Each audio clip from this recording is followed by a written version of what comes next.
الحمد للہ رب العالمین والصلاة والسلام علی سید المرسلین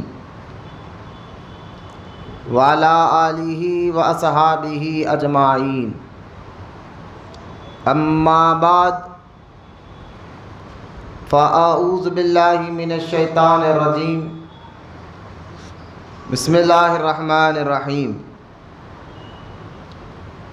محمد رسول اللہ والذین معہ اشداء علی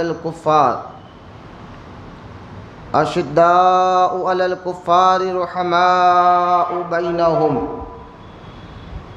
آمنت باللہ صدق اللہ العلی العظیم۔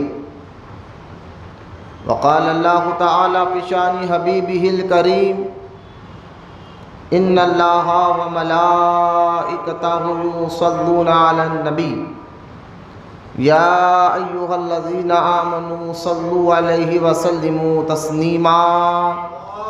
اللہم صل علی سیدنا ومولانا محمد معدن الجود والکرم وعلی آلہ وبارک وسلم۔ صلاۃ و سلاما علیک یا رسول اللہ صلی اللہ تعالی علیہ وآلہ وصحبہ وسلم۔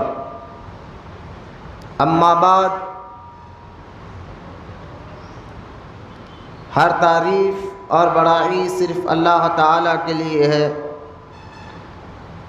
جو سارے جہان کا مالک ہے، مختار ہے،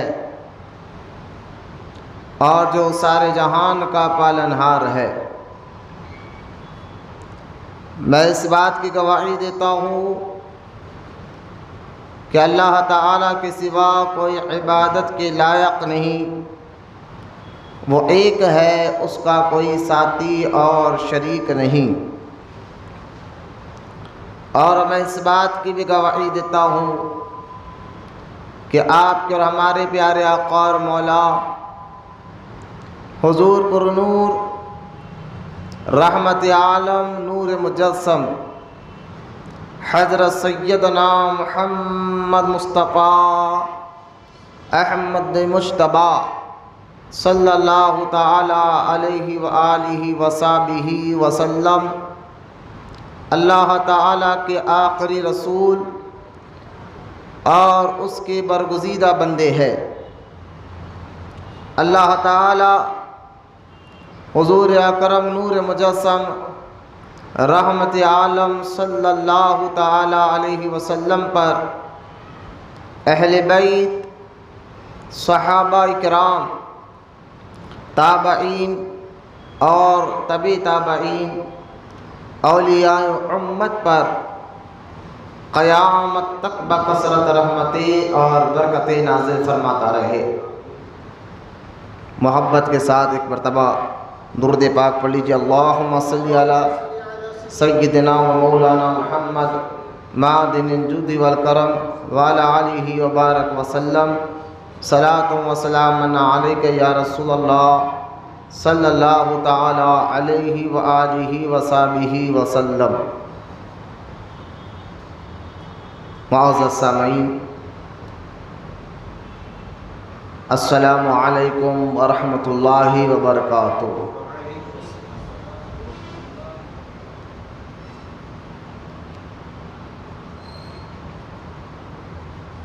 یہ ذی الحجہ کا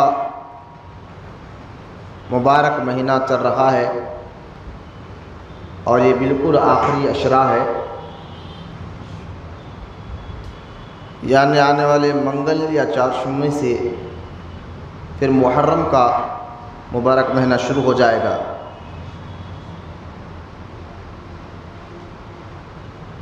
ذی الحجہ کے اس مبارک مہینے میں جہاں حج کیا جاتا ہے، حج اسی مہینے میں ہوتا ہے، اور ساتھ ہی ساتھ اس مبارک مہینے میں جو ہے صحابہ کرام میں عظیم و شان شخصیت جن کو خلفائے راشدین کہا جاتا ہے، ان کے شہادت کے واقعات بھی اس مہینے میں ہوئے ہیں. جیسا کہ 18 ذی الحج کو امیر المؤمنین حضرت سیدنا عثمان غنی رضی اللہ تعالیٰ عنہ کی شہادت کا واقعہ ہوا. اسی طرح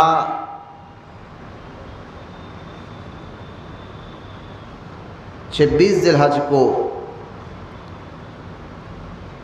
امیر المؤمنین حضرت سیدنا عمر ابن خطاب رضی اللہ تعالیٰ عنہ پر قاتلانہ حملہ ہوا تھا. پھر اس کے بعد 3 یا 4 دن 3 دن کے بعد یا 4 دن کے بعد آپ اس دنیا سے تشریف لے کر گئے تھے. لہٰذا آج کا یہ جمعہ حضرت سیدنا عمر ابن خطاب رضی اللہ تعالیٰ عنہ کی کچھ فضائل اور عظمت پر ہم رکھیں گے. قبل اس کے کہ میں اپنی موضوع اپنے ٹاپک کو شروع کروں، آئیے سب سے پہلے درود پاک کی فضیلت کو آپ کو سناتا چلوں. امیر المؤمنین حضرت سیدنا عمر ابن خطاب رضی اللہ تعالی عنہ فرماتے ہیں کہ جو بندہ جب دعا کرتا ہے اس کی دعا اللہ تعالیٰ کی بارگاہ میں پہنچنے سے پہلے زمین اور آسمان کے درمیان پر معلق یعنی لٹکتے رہتی ہے. جیسا ہی دعا کرنے کے بعد وہ درود پڑھتا ہے پھر وہ دعا اللہ کی بارگاہ میں پہنچ جاتی ہے. یعنی درود پڑھ کر جو دعا کی جاتی ہے اس دعا کو اللہ تعالیٰ ضرور قبول فرماتا ہے. تو معلوم یہ ہوا درود پاک ایک ایسا وظیفہ ہے جس کے پڑھنے سے گناہ بھی معاف ہوتے ہیں اور نیکیاں بھی اللہ تعالیٰ عطا فرماتا ہے اور دنیا اور آخرت میں کامیابی عطا فرماتا ہے. بے شمار درود پاک کے فضائل ہیں. آئیے سب مل کر محبت اور عقیدت کے ساتھ پیارے آقا کریم صلی اللہ تعالیٰ علیہ وسلم کی بارگاہ میں درود پاک کا نذرانہ پیش کرے. پڑھیے سب مل کر پڑھیے اللہم صلی علی سیدنا و مولانا محمد معدن الجود والکرم وعلی آلہ وبارک وسلم صلاۃ و سلام علیک یا رسول اللہ صلی اللہ تعالیٰ علیہ وسلم. حضرت سیدنا عمر ابن خطاب رضی اللہ تعالیٰ عنہ کے متعلق آج کچھ ضروری باتیں انشاءاللہ ہم سنیں گے. آپ کے سیرت مبارکہ کے متعلق وہ باتیں جو اکثر بیان میں نہیں کی جاتی، یعنی آپ نے سنا بھی کم ہوگا. کوشش یہی کروں گا کہ ایسی باتیں آپ کے سامنے عرض کروں، کیونکہ یہ مبارک مہینہ جو ہے اسی 26 تاریخ، آج چاند کی 26 تاریخ بھی ہے. اسی 26 تاریخ کو حضرت عمر ابن خطاب رضی اللہ تعالیٰ عنہ پر ابو لؤلؤ فیروز نامی ایک مجوسی نے آپ پر قاتلانہ حملہ کیا تھا، جس کے 3 یا 4 دن کے بعد پھر آپ کی شہادت ہو گئی. 26 ذی الحج ہی تھی اور آج کے دن بھی 26 ذی الحج ہے. شہادت کے بارے میں چند باتیں آپ کو بتا کر حضرت فاروق اعظم کی بارگاہ میں آپ کو لے جانا چاہتا ہوں. شہادت یہ اللہ تعالیٰ کی طرف سے ایک بہت بڑا انعام ہے. شہادت ایک ایسا اللہ پاک کی طرف سے انعام ہے، یہ ہر کسی کو نصیب نہیں ہو. صحیح بخاری میں حدیث مبارکہ ہے، اللہ کے رسول علیہ الصلوۃ والسلام نے یہ خواہش ظاہر کی، اللہ کے نبی علیہ الصلوۃ والسلام نے بھی، کہ اے اللہ میں تیرے نام پر یعنی تیرے راہ میں شہید ہوں، پھر تو مجھے زندہ کرے، پھر میں تیرے نام پر شہید ہو جاؤں، پھر تو مجھے زندہ کرے، پھر میں تیرے نام پر اپنی جان کو دے دوں۔ یعنی حضور علیہ الصلاۃ والسلام نے بھی شہادت کا شوق اور جذبہ دیکھ حضور کا بھی اللہ کی راہ میں۔ شہادت، شہید جو ہوتا ہے اس کو سمجھنے سے لیے یوں سمجھیے آپ جیسا کہ انسان ہے دنیا میں،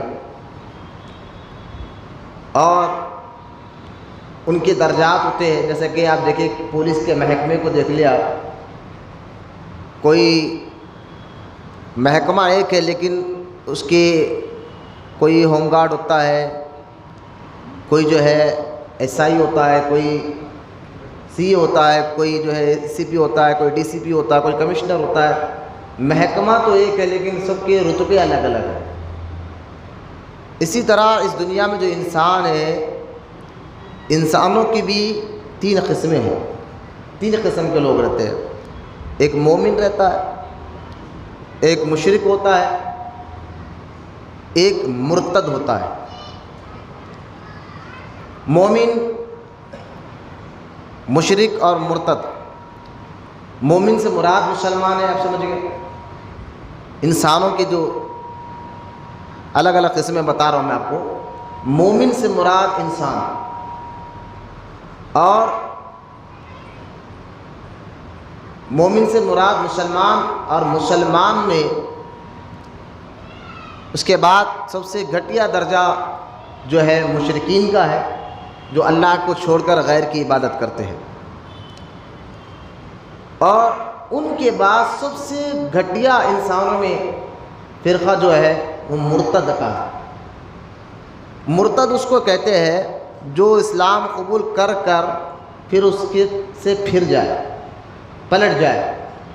جیسے کئی آج کالج اور یونیورسٹی کے کئی لڑکے اور لڑکیاں جو ہے جن کو دینی ماحول نہیں مل رہا ہے، یا ان کے ماں باپ آزادی کے نام پر ان کو اتنا کھلا چھوٹ ان کو دے دیا ہے کہ کئی نوجوان بچیاں کالج میں پڑھنے والے، یونیورسٹی میں پڑھنے والے نوجوان بچیاں جو ہے مرتد ہو رہی ہے غیروں سے شادی کر کر۔ انسانوں میں سب سے گھٹیا جو شخص ہے وہ مرتد ہوتا ہے، اور انسانوں میں سب سے اللہ کو محبوب جو بندے ہوتے ہیں وہ مسلمان ہیں، اور مسلمانوں میں سب سے بڑا رتبہ ہمارے آقا علیہ الصلوۃ والسلام کا ہے، اس کے بعد سارے نبیوں کا ہے، اس کے بعد صحابہ کرام ہے، اس کے بعد صحابہ میں کوئی صدیق ہے، کوئی فاروق ہے، اور کوئی صالحین ہے، اور کوئی شہید ہے۔ شہادت کا معاملہ ہے، میں آپ کو بتا دوں، شہادت بہت بڑا اللہ کی طرف سے ایک انعام ہوتا ہے۔ یوں سمجھے کہ شہادت جو ہے آسان بھی ہے اور مشکل بھی ہے، کیونکہ ایک بندے کو اپنی جان سے بہت محبت ہوتی ہے، لیکن وہی بندہ اگر اللہ کے لیے اپنا جان لٹا دے تو یوں اس دنیا سے قتل ہوا اور اس کو اتنا بڑا اللہ رتبہ عطا فرما دیتا ہے۔ جیسا کہ 1943 میں ایک عبد القیوم خان نامی ایک شخص تھے، اور 1943 کا یہ واقعہ ہے، اور وہ رکشہ چلایا کرتے تھے۔ اب مجھے بتائیے ایک رکشے والوں کو کون جانتا ہے، کون پہچانتا ہے ایک عام آدمی کو؟ ایک دن وہ رکشے میں ایک سواری کو بٹھا کر کوٹ کی طرف لے جا رہے تھے، ان کو معلوم ہوا کہ کوٹ میں بہت سے لوگ جمع ہیں، تو اس رکشے والے نے پوچھا اب سواری سے کہ کیا بات ہے، اتنے لوگ کوٹ کے باہر کیوں نظر آ رہے ہیں؟ تو اس نے کہا کہ جناب آپ کو معلوم نہیں، آج اس آدمی کے بارے میں کورٹ میں فیصلہ ہے جس نے ہمارے اور آپ کے نبی صلی اللہ تعالیٰ علیہ وسلم کی شان میں گستاخی کی تھی، اور اس کا فیصلے سننے کے لیے سارے لوگ جمع ہیں۔ تو وہ عبد القیوم خان ان کا نام تھا، 1943 تاریخ کا بہت بڑا واقعہ ہے۔ وہ بولے کہ ابھی تو فیصلہ ابھی باقی ہے، بولے ہاں بھی پتہ نہیں کہ کورٹ سے کیا فیصلہ ہوگا. تو عبد القیوم خان نے اسی وقت سواری کو چھوڑے اور بغل میں خنجر لیے کورٹ کے اندر جا کر، یعنی ایسی آئیڈیا سے اور بڑی مصیبت اور مشقت کے ساتھ اندر جا کر جج کے سامنے اس گستاخ رسول کو قتل کر دیا. اب اندازہ کرے کہ اللہ اور اس کے رسول پر ایمان، اس لیے سرکار کی حدیث مبارکہ ہے، اللہ کے رسول علیہ الصلوۃ والسلام فرماتے تمہارا ایمان اس وقت تک مکمل ہو ہی نہیں سکتا جب تک تم اس مقام پر نہ پہنچ جاؤ اللہ کے لیے دشمنی رکھو اور اللہ کے لیے محبت رکھو. محبت بھی اللہ کے لیے، کسی سے محبت بھی کر رہے تو اللہ کے لیے، اور کسی کے ساتھ دشمنی بھی کر رہے تو اللہ کے لیے. جو اللہ اور اس کے رسول کا دشمن ہو تمہارا دشمن ہونا چاہیے، جو اللہ اور اس کے رسول کا محبوب ہو وہ تمہارا محبوب ہونا چاہیے. اب بھرے مجمع میں جب کورٹ کے اندر جا کر اس رکشے والے عبد القیوم خان نے ان کو قتل کر دیا، فیصلہ آ گیا، اور کیونکہ سب کے سامنے اعلان ہوا تھا، میڈیا موجود تھی، 100 بچے، تو آپ کو پھانسی کی سزا دے دی گئی. بڑے بڑے وکیلوں نے کہا کہ آپ اپنے بیان سے مکر جائیے، اتنا کہہ دی کہ میں نے نہیں مارا، باقی کا ہم سب سنبھال لیں گے. لیکن اسی رکشے والے نے عبد القیوم خان نے کہا تھا کہ مجھے یہ نہیں چاہیے کہ میں اپنے بیان سے بدلوں، میں نے تو یہ شہادت والی موت جان بوجھ کر خریدی ہے. اس کے بعد ان کو پھانسی دی گئی. پھر دیکھا دیکھنے والوں نے کہ ایک رکشے والے کو جو محلے میں چلاتا تھا کوئی اس کو جانتا اور پہچانتا نہیں تھا، پورا دنیا اس کو پچھانے لگی اور پوری دنیا ان کو سلام اس وقت سے لے کر آج تک بھی کرنے لگی. جب ان کا جنازہ نکلا تو اس جنازے میں لاکھوں نہیں کروڑوں لوگ موجود تھے. تو شہادت، یہ اللہ کی راہ میں جان اپنی آپ کو قربان کر دینا، یہ اللہ تعالیٰ کو بہت زیادہ پسند ہے. اس لیے ایک حدیث مبارکہ آپ کو میں بتاتا چلوں. حضور اکرم صلی اللہ تعالیٰ علیہ وسلم فرماتے ہیں ایک بندہ اللہ کی راہ میں نکلا، ذرا اس حدیث کو غور سے سنیا. ایک بندہ اللہ کی راہ میں نکلا اور اللہ کے دشمنوں سے لڑتے لڑتے اپنا جان بھی لٹا دیا، اپنا مال بھی لٹا دیا، دولت بھی تھی وہ بھی ختم ہو گئی اور جان بھی اللہ کی راہ میں دے دیا.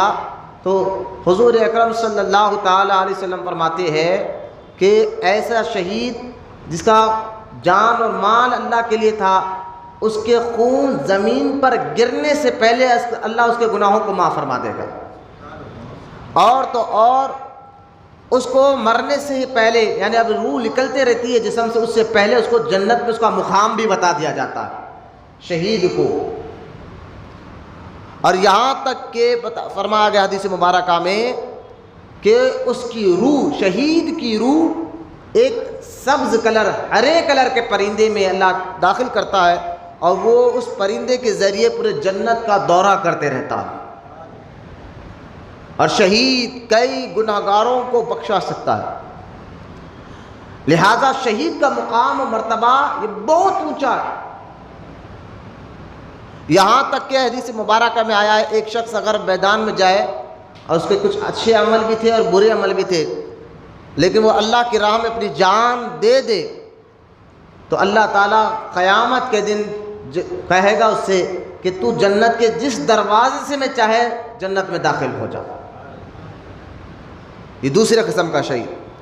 اور سرکار کے ایک حدیث میں آتا ہے، سرکار نے فرمایا ایک وہ شہید ہے، شہید جان اللہ کی راہ میں اللہ کے لیے جان دینے والے کو شہید کہتے ہیں. لیکن سرکار فرماتے ہیں کہ وہ بھی شہید ہے جو اللہ کی راہ میں جان تو دے دے لیکن اس کے مرنے کے بعد بھی اللہ تعالیٰ اس کو دوزخ میں ڈالے گا. صحابہ نے پوچھا یا رسول اللہ علیہ الصلوۃ والسلام وہ کیوں؟ اس نے اپنی جان تو اللہ کے راہ میں دے دی. تو اللہ کے رسول علیہ الصلوۃ والسلام نے فرمایا وہ اس لیے کہ وہ ظاہری طور پر تو اللہ سے محبت کرنے کا دعویٰ کرتا تھا، ظاہری طور پر تو اسلام پر چلنے کا وہ دعویٰ کر رہا تھا، ظاہری طور پر تو اس نے اللہ کے لیے محبت دینے کا اس نے دعویٰ کیا ہے، دل میں اس کے ایمان نہیں تھا، دل میں اس کے اللہ اس کے رسول سے محبت نہیں تھی، دل میں اس کے اللہ اس کے رسول کی دشمنی تھی، بغض تھا، ایسا آدمی اگر جان بھی دے دے لوگوں کو دکھانے کے لیے تب بھی اللہ تعالیٰ اس کو دوزخ میں ڈالتا۔ تو مجھے بتائیے کہ ایک بندہ اللہ کی راہ میں جان دے دے لیکن دل میں اللہ رسول سے بغض تھا تو اللہ اس کی جان دینے کو بھی قبول نہیں کر رہا ہے۔ تو آج جو لوگ گلی گلی پھر کر تبلیغ کر رہے ہیں، مسجدوں میں جا کر کہتے کہ آؤ ہم اللہ رسول کی باتیں بتائیں گے، اور جو ان کی باتوں میں آتا ہے، جن کو آج کے دور میں ہم وہابی بدعقیدہ کہتے ہیں، ان کے باتوں میں آ کر لوگ اپنا ایمان اور عقیدہ برباد کرتے ہیں۔ لیکن مجھے بتائیے وہ گلی گلی جماعت کی شکل میں کہاں کہاں پھرتے رہتے ہیں۔ تو مجھے بتائیے جو اللہ کی راہ میں جان دے دے لیکن اللہ کے رسول کا دشمن تھا تو اس کی شہادت کو اللہ قبول نہیں کرے گا، اس کو دوزخ میں ڈالے گا۔ تو ان کا یہ تبلیغ کرنا، مسجد سے مسجد پھرنا، محلے سے محلہ پھرنا، شہروں سے شہرہ پھرنا، تو ان کی اتنی محنت بھی اللہ قبول نہیں کرے گا۔ کیوں؟ کیونکہ سب جانتے ہیں کہ یہ بغضی لوگ ہیں، انہوں نے حضور کے علم غیب کا مذاق اڑایا ہے، انہوں نے حضور کو معاذ اللہ مردہ لکھا ہے وہابی بدعقیداؤں نے، اور یہاں تک کہ حضور علیہ السلام کے سامنے بے شمار کی گستاخیاں کتابوں میں چھپ بھی رہی ہے، اور یہ ان کے ساتھ بیٹھنے والوں کی ایسی باتیں آج بھی سکھا رہے ہیں۔ تو معاذ اللہ بدعقیدہ وہابیوں کی کوئی عبادت اللہ قبول نہیں کرتا۔ یہ بات یاد رکھیے، حدیث سے جب شہید کی شہادت کیوں اللہ قبول نہیں کر رہا ہے صرف کہ وہ نبی کا دشمن ہے، تو ان کی تبلیغ کو کیسے قبول کرے گا؟ جان وہ بندہ دے دیا، ذرا غور کریں آپ اپنی عقلوں پر زور ڈال کر۔ ایک بندہ جان دے رہا ہے اللہ کے راہ میں لیکن اللہ اس کی جان دینے کو بھی قبول نہیں کر کر دوزخ میں ڈال رہا ہے صرف اس لیے کہ یہ نبی کا دشمن ہے، نبی سے بغض رکھتا تھا۔ تو مجھے بتائیے جو تبلیغ کر رہے ہیں اور جو جگہ جگہ مسجدوں میں پھر کر لوگوں کی ایمان اور عقیدے کو برباد کر رہے ہیں، تو ان کی تبلیغ کو اللہ قبول کیسے کرے گا؟ لہٰذا شہید کے بارے میں آپ کو بتا رہا تھا کہ شہادت بہت بڑا اللہ کی طرف سے انعام ہے، یہاں تک کہ یوں سمجھیے کہ ایک بندہ چاہتے پر بھی شہید نہیں ہو سکتا، شہید کے لیے بھی اللہ کا فضل ہونا ضروری ہے۔ آپ جانتے خالد بن ولید رضی اللہ تعالیٰ عنہ کو، خالد بن ولید رضی اللہ تعالیٰ عنہ جن کو اللہ کے رسول علیہ السلام نے فرمایا سیف اللہ ہے۔ سیف اللہ کا مطلب ہے اللہ کی تلوار۔ سوچئے آپ خالد بن ولید رضی اللہ تعالیٰ عنہ جن کو سیف اللہ کا لقب دیا گیا، وہ صحابی رسول فرماتے ہیں کہ اگر اللہ کی راہ میں جان دینا آپ کو بہت پسند تھا، آپ نے اتنی جنگیں لڑی ہے، یہاں تک کہ آپ تنہا 1,00,000 رومیوں سے بھی لڑا ہے۔ آپ اکثر فلموں میں سنا یا دیکھا ہوگا کہ ایک ہیرو 10 20 جنوں کو مار رہا ہے۔ آپ ہوش میں بیٹھے ہیں، میں بھی ہوش میں بول رہا ہوں، ذرا سنیے غور سے میری بات کو۔ ایک ہیرو 10 20 لوگوں کو مارا ہے۔ اب سب جانتے کہ وہ کتنا وہ تو ایک جو ہے نا ایکٹنگ چل رہی ہے، لیکن خالد بن ولید رضی اللہ تعالیٰ عنہ صحابی رسول ہے جنہوں نے تنہا 1,00,000 اللہ کے دشمنوں سے مقابلہ کیا تھا۔ بولے محمد صلی اللہ علیہ وسلم۔ یہ ایسے ہیروؤں کو آپ پڑھیے، ان کی تاریخ آپ پڑھیے، آپ کو جذبہ ایمان کا، عشق کا، کیونکہ آپ کا یقین یہ تھا کہ اگر موت آنی ہے وہ تو کہیں پر بھی آئے گی، چاہے دشمن کے سامنے ہو یا بستر پہ ہو، کہیں پر بھی آئیں گی۔ تو لہٰذا اس یقین پر آپ لڑتے تھے کہ موت تو آنا ہی ہے، وہ کہیں پر بھی آئیں گے، جب آنا ہے تو اس کو کوئی روک بھی نہیں سکتا۔ لہٰذا آپ جو ہے اللہ کی راہ میں جہاد کرتے تھے۔ آپ فرماتے تھے آپ کے جسم پر کوئی ایک ایسا جو ہے نا حصہ نہیں تھا جہاں آپ کو زخم نہ تھا ہو۔ لہٰذا خالد بن ولید رضی اللہ تعالیٰ عنہ جو ہے ایسے زبردست صحابی ہے، لیکن پھر بھی آپ کی جو ہے اتنے جگہ لڑنے کے باوجود بھی جس جنگ میں جاتے اللہ تعالیٰ خالد بن ولید کو کامیابی عطا فرماتا۔ ایسے زبردست صحابی، لیکن پھر بھی جب ان کا انتقال ہوا تو وہ بستر پہ تھے، شہادت والی موت ان کو لڑا، اتنے جنگیں لڑنے کے بعد بھی، کیونکہ شہادت وہ اللہ کی جانب سے ایک بہت بڑا انعام ہے۔ سیدھا بیٹھو بیٹا، سیدھا بیٹھو۔ شہادت جو ہے اللہ تعالیٰ کی جانب سے ایک بہت بڑا انعام ہے، یہ ہر ایک کو نہیں ملا کرتی۔ تو لہٰذا اب یوں شہید کے بارے میں آپ سمجھ گئے کہ شہید کا ایک خون زمین پہ گرنے سے پہلے اللہ اس سے راضی ہو جاتا ہے، اللہ تعالیٰ اس کو جنت مرنے سے پہلے جنت میں اس کا کہاں اس کا ٹھکانہ وہ بتا دیتا ہے، اللہ تعالیٰ اس کے ذریعے سے کئی گناہگاروں کو بخش دیتا ہے۔ اب یہ تو میں حدیثوں کی بات بتا رہا تھا، اب قرآن میں اللہ تعالیٰ سے پوچھے مولا شہید ہے، بھائی ایک بندہ شہید ہے، جسم کے ٹکڑے ٹکڑے ہو گئے، اللہ کی راہ میں اس نے جان دے دی، دشمنوں نے اس کے ٹکڑے کر دیے، ہاتھ نکال دیا، پیر نکال دیا، آپ اس کو کیا بولیں گے؟ جس کا سر بھی نکل گیا، پیر بھی نکل گیا، ہاتھ بھی نکل گیا، تو آپ اس کو مردہ کہیں گے۔ لیکن آپ قرآن میں دیکھیں اللہ تعالیٰ نے کیا پیارے انداز میں شہید کے بارے میں 2 آیتیں میں آپ کے سامنے پڑھ کر اپنے موضوع پر آ جانا چاہتا ہوں۔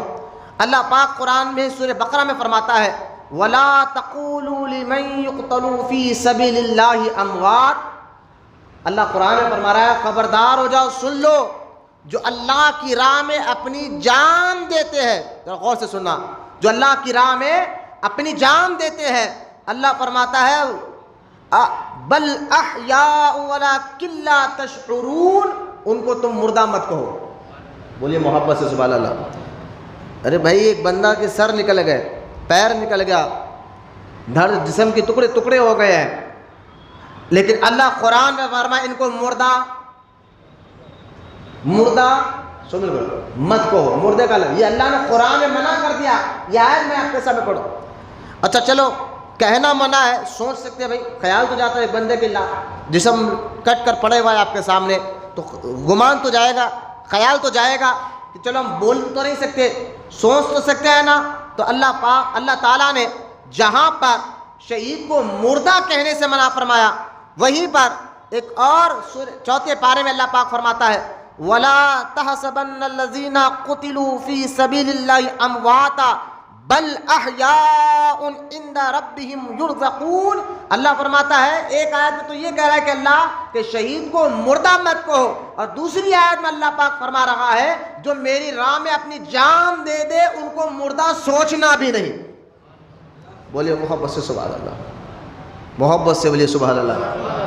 غور کریں میرے ان ایک ایک لفظ پر کہ شہید کا کتنا بڑا مقام و مرتبہ ہوتا ہے اللہ کی راہ میں جان دینے والے کا، کہ ایک آیت میں اللہ کہہ رہا ہے کہ مردہ مت کہو، دوسری آیت میں اللہ کہہ رہا ہے مردہ کہنا بھی نہیں، سوچنا بھی نہیں۔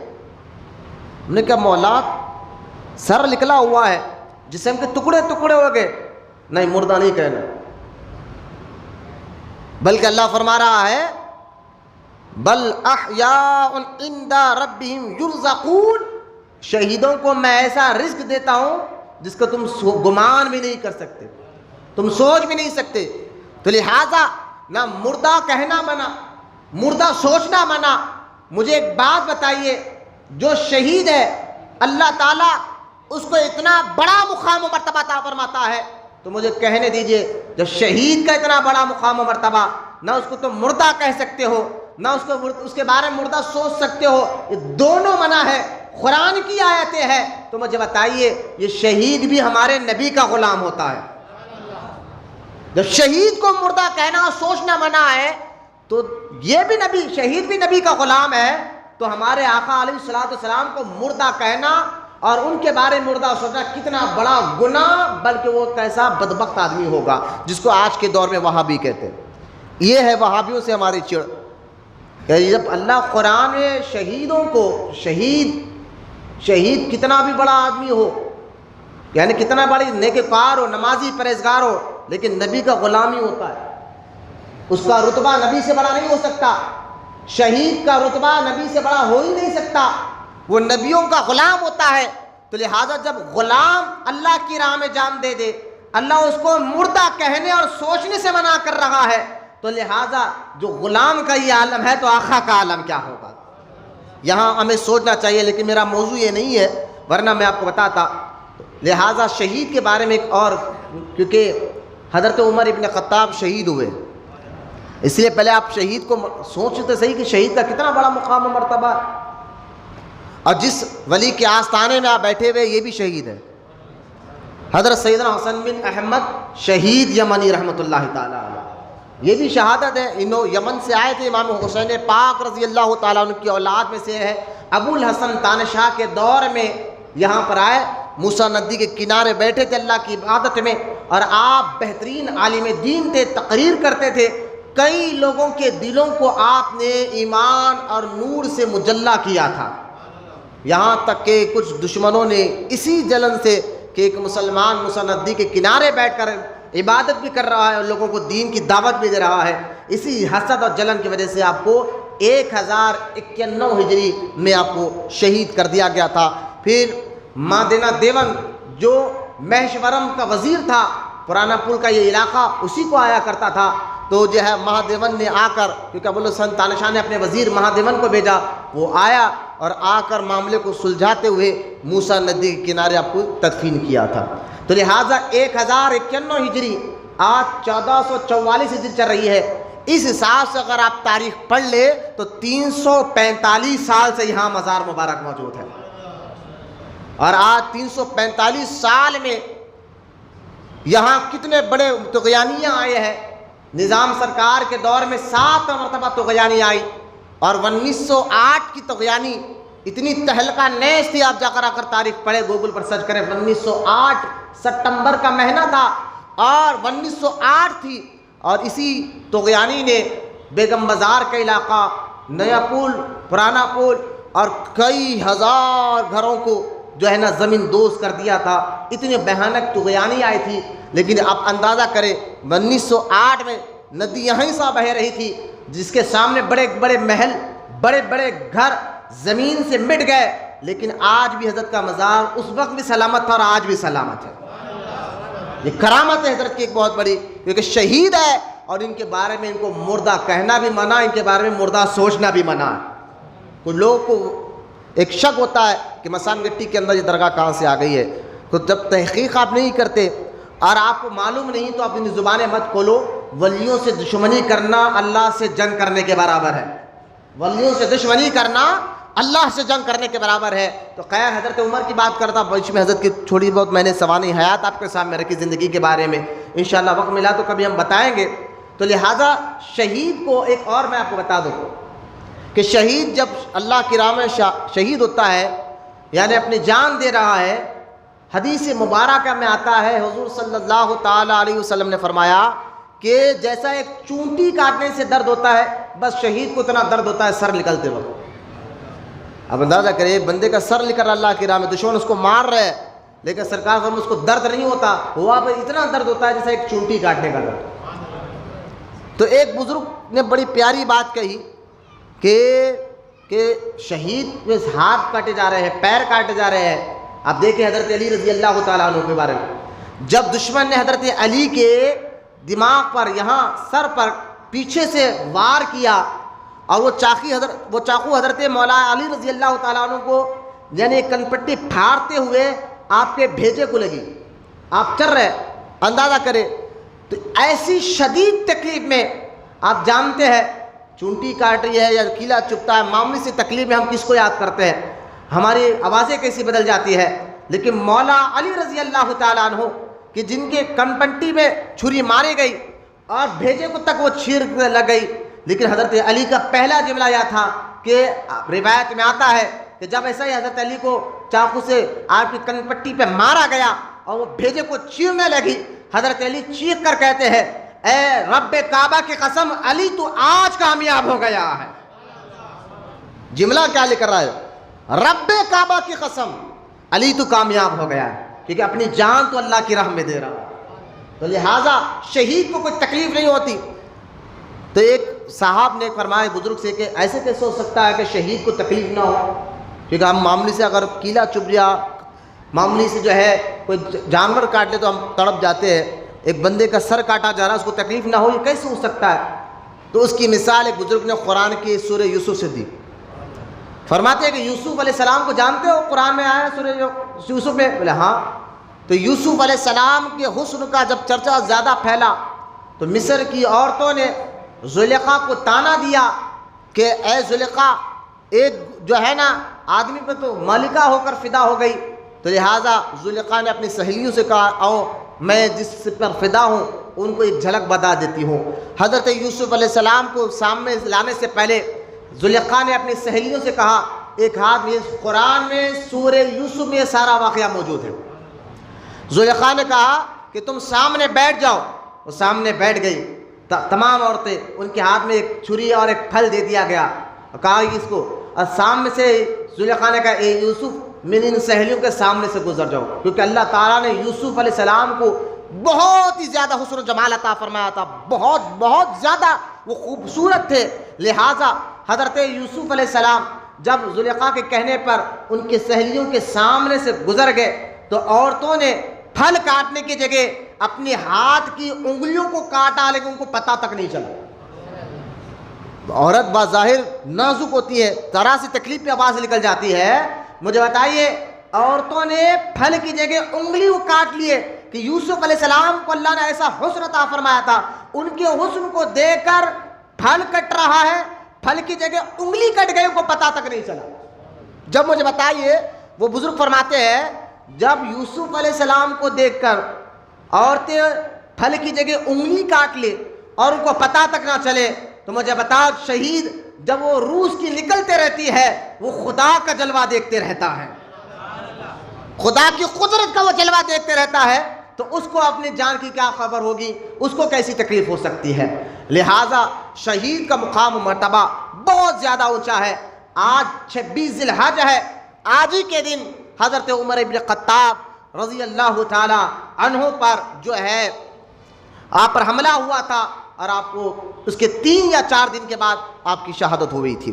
لہٰذا اس لیے میں نے آج کے موضوع کو سنا، پہلے شہید کا مقام و مرتبہ بتایا ہے، کیونکہ حضرت عثمان غنی رضی اللہ تعالیٰ عنہ، حضرت عمر ابن خطاب رضی اللہ تعالیٰ عنہ یہ شہید ہے، اور یہ ایسے مقبول الہی ہیں، انشاءاللہ میں آپ کو بتاؤں گا۔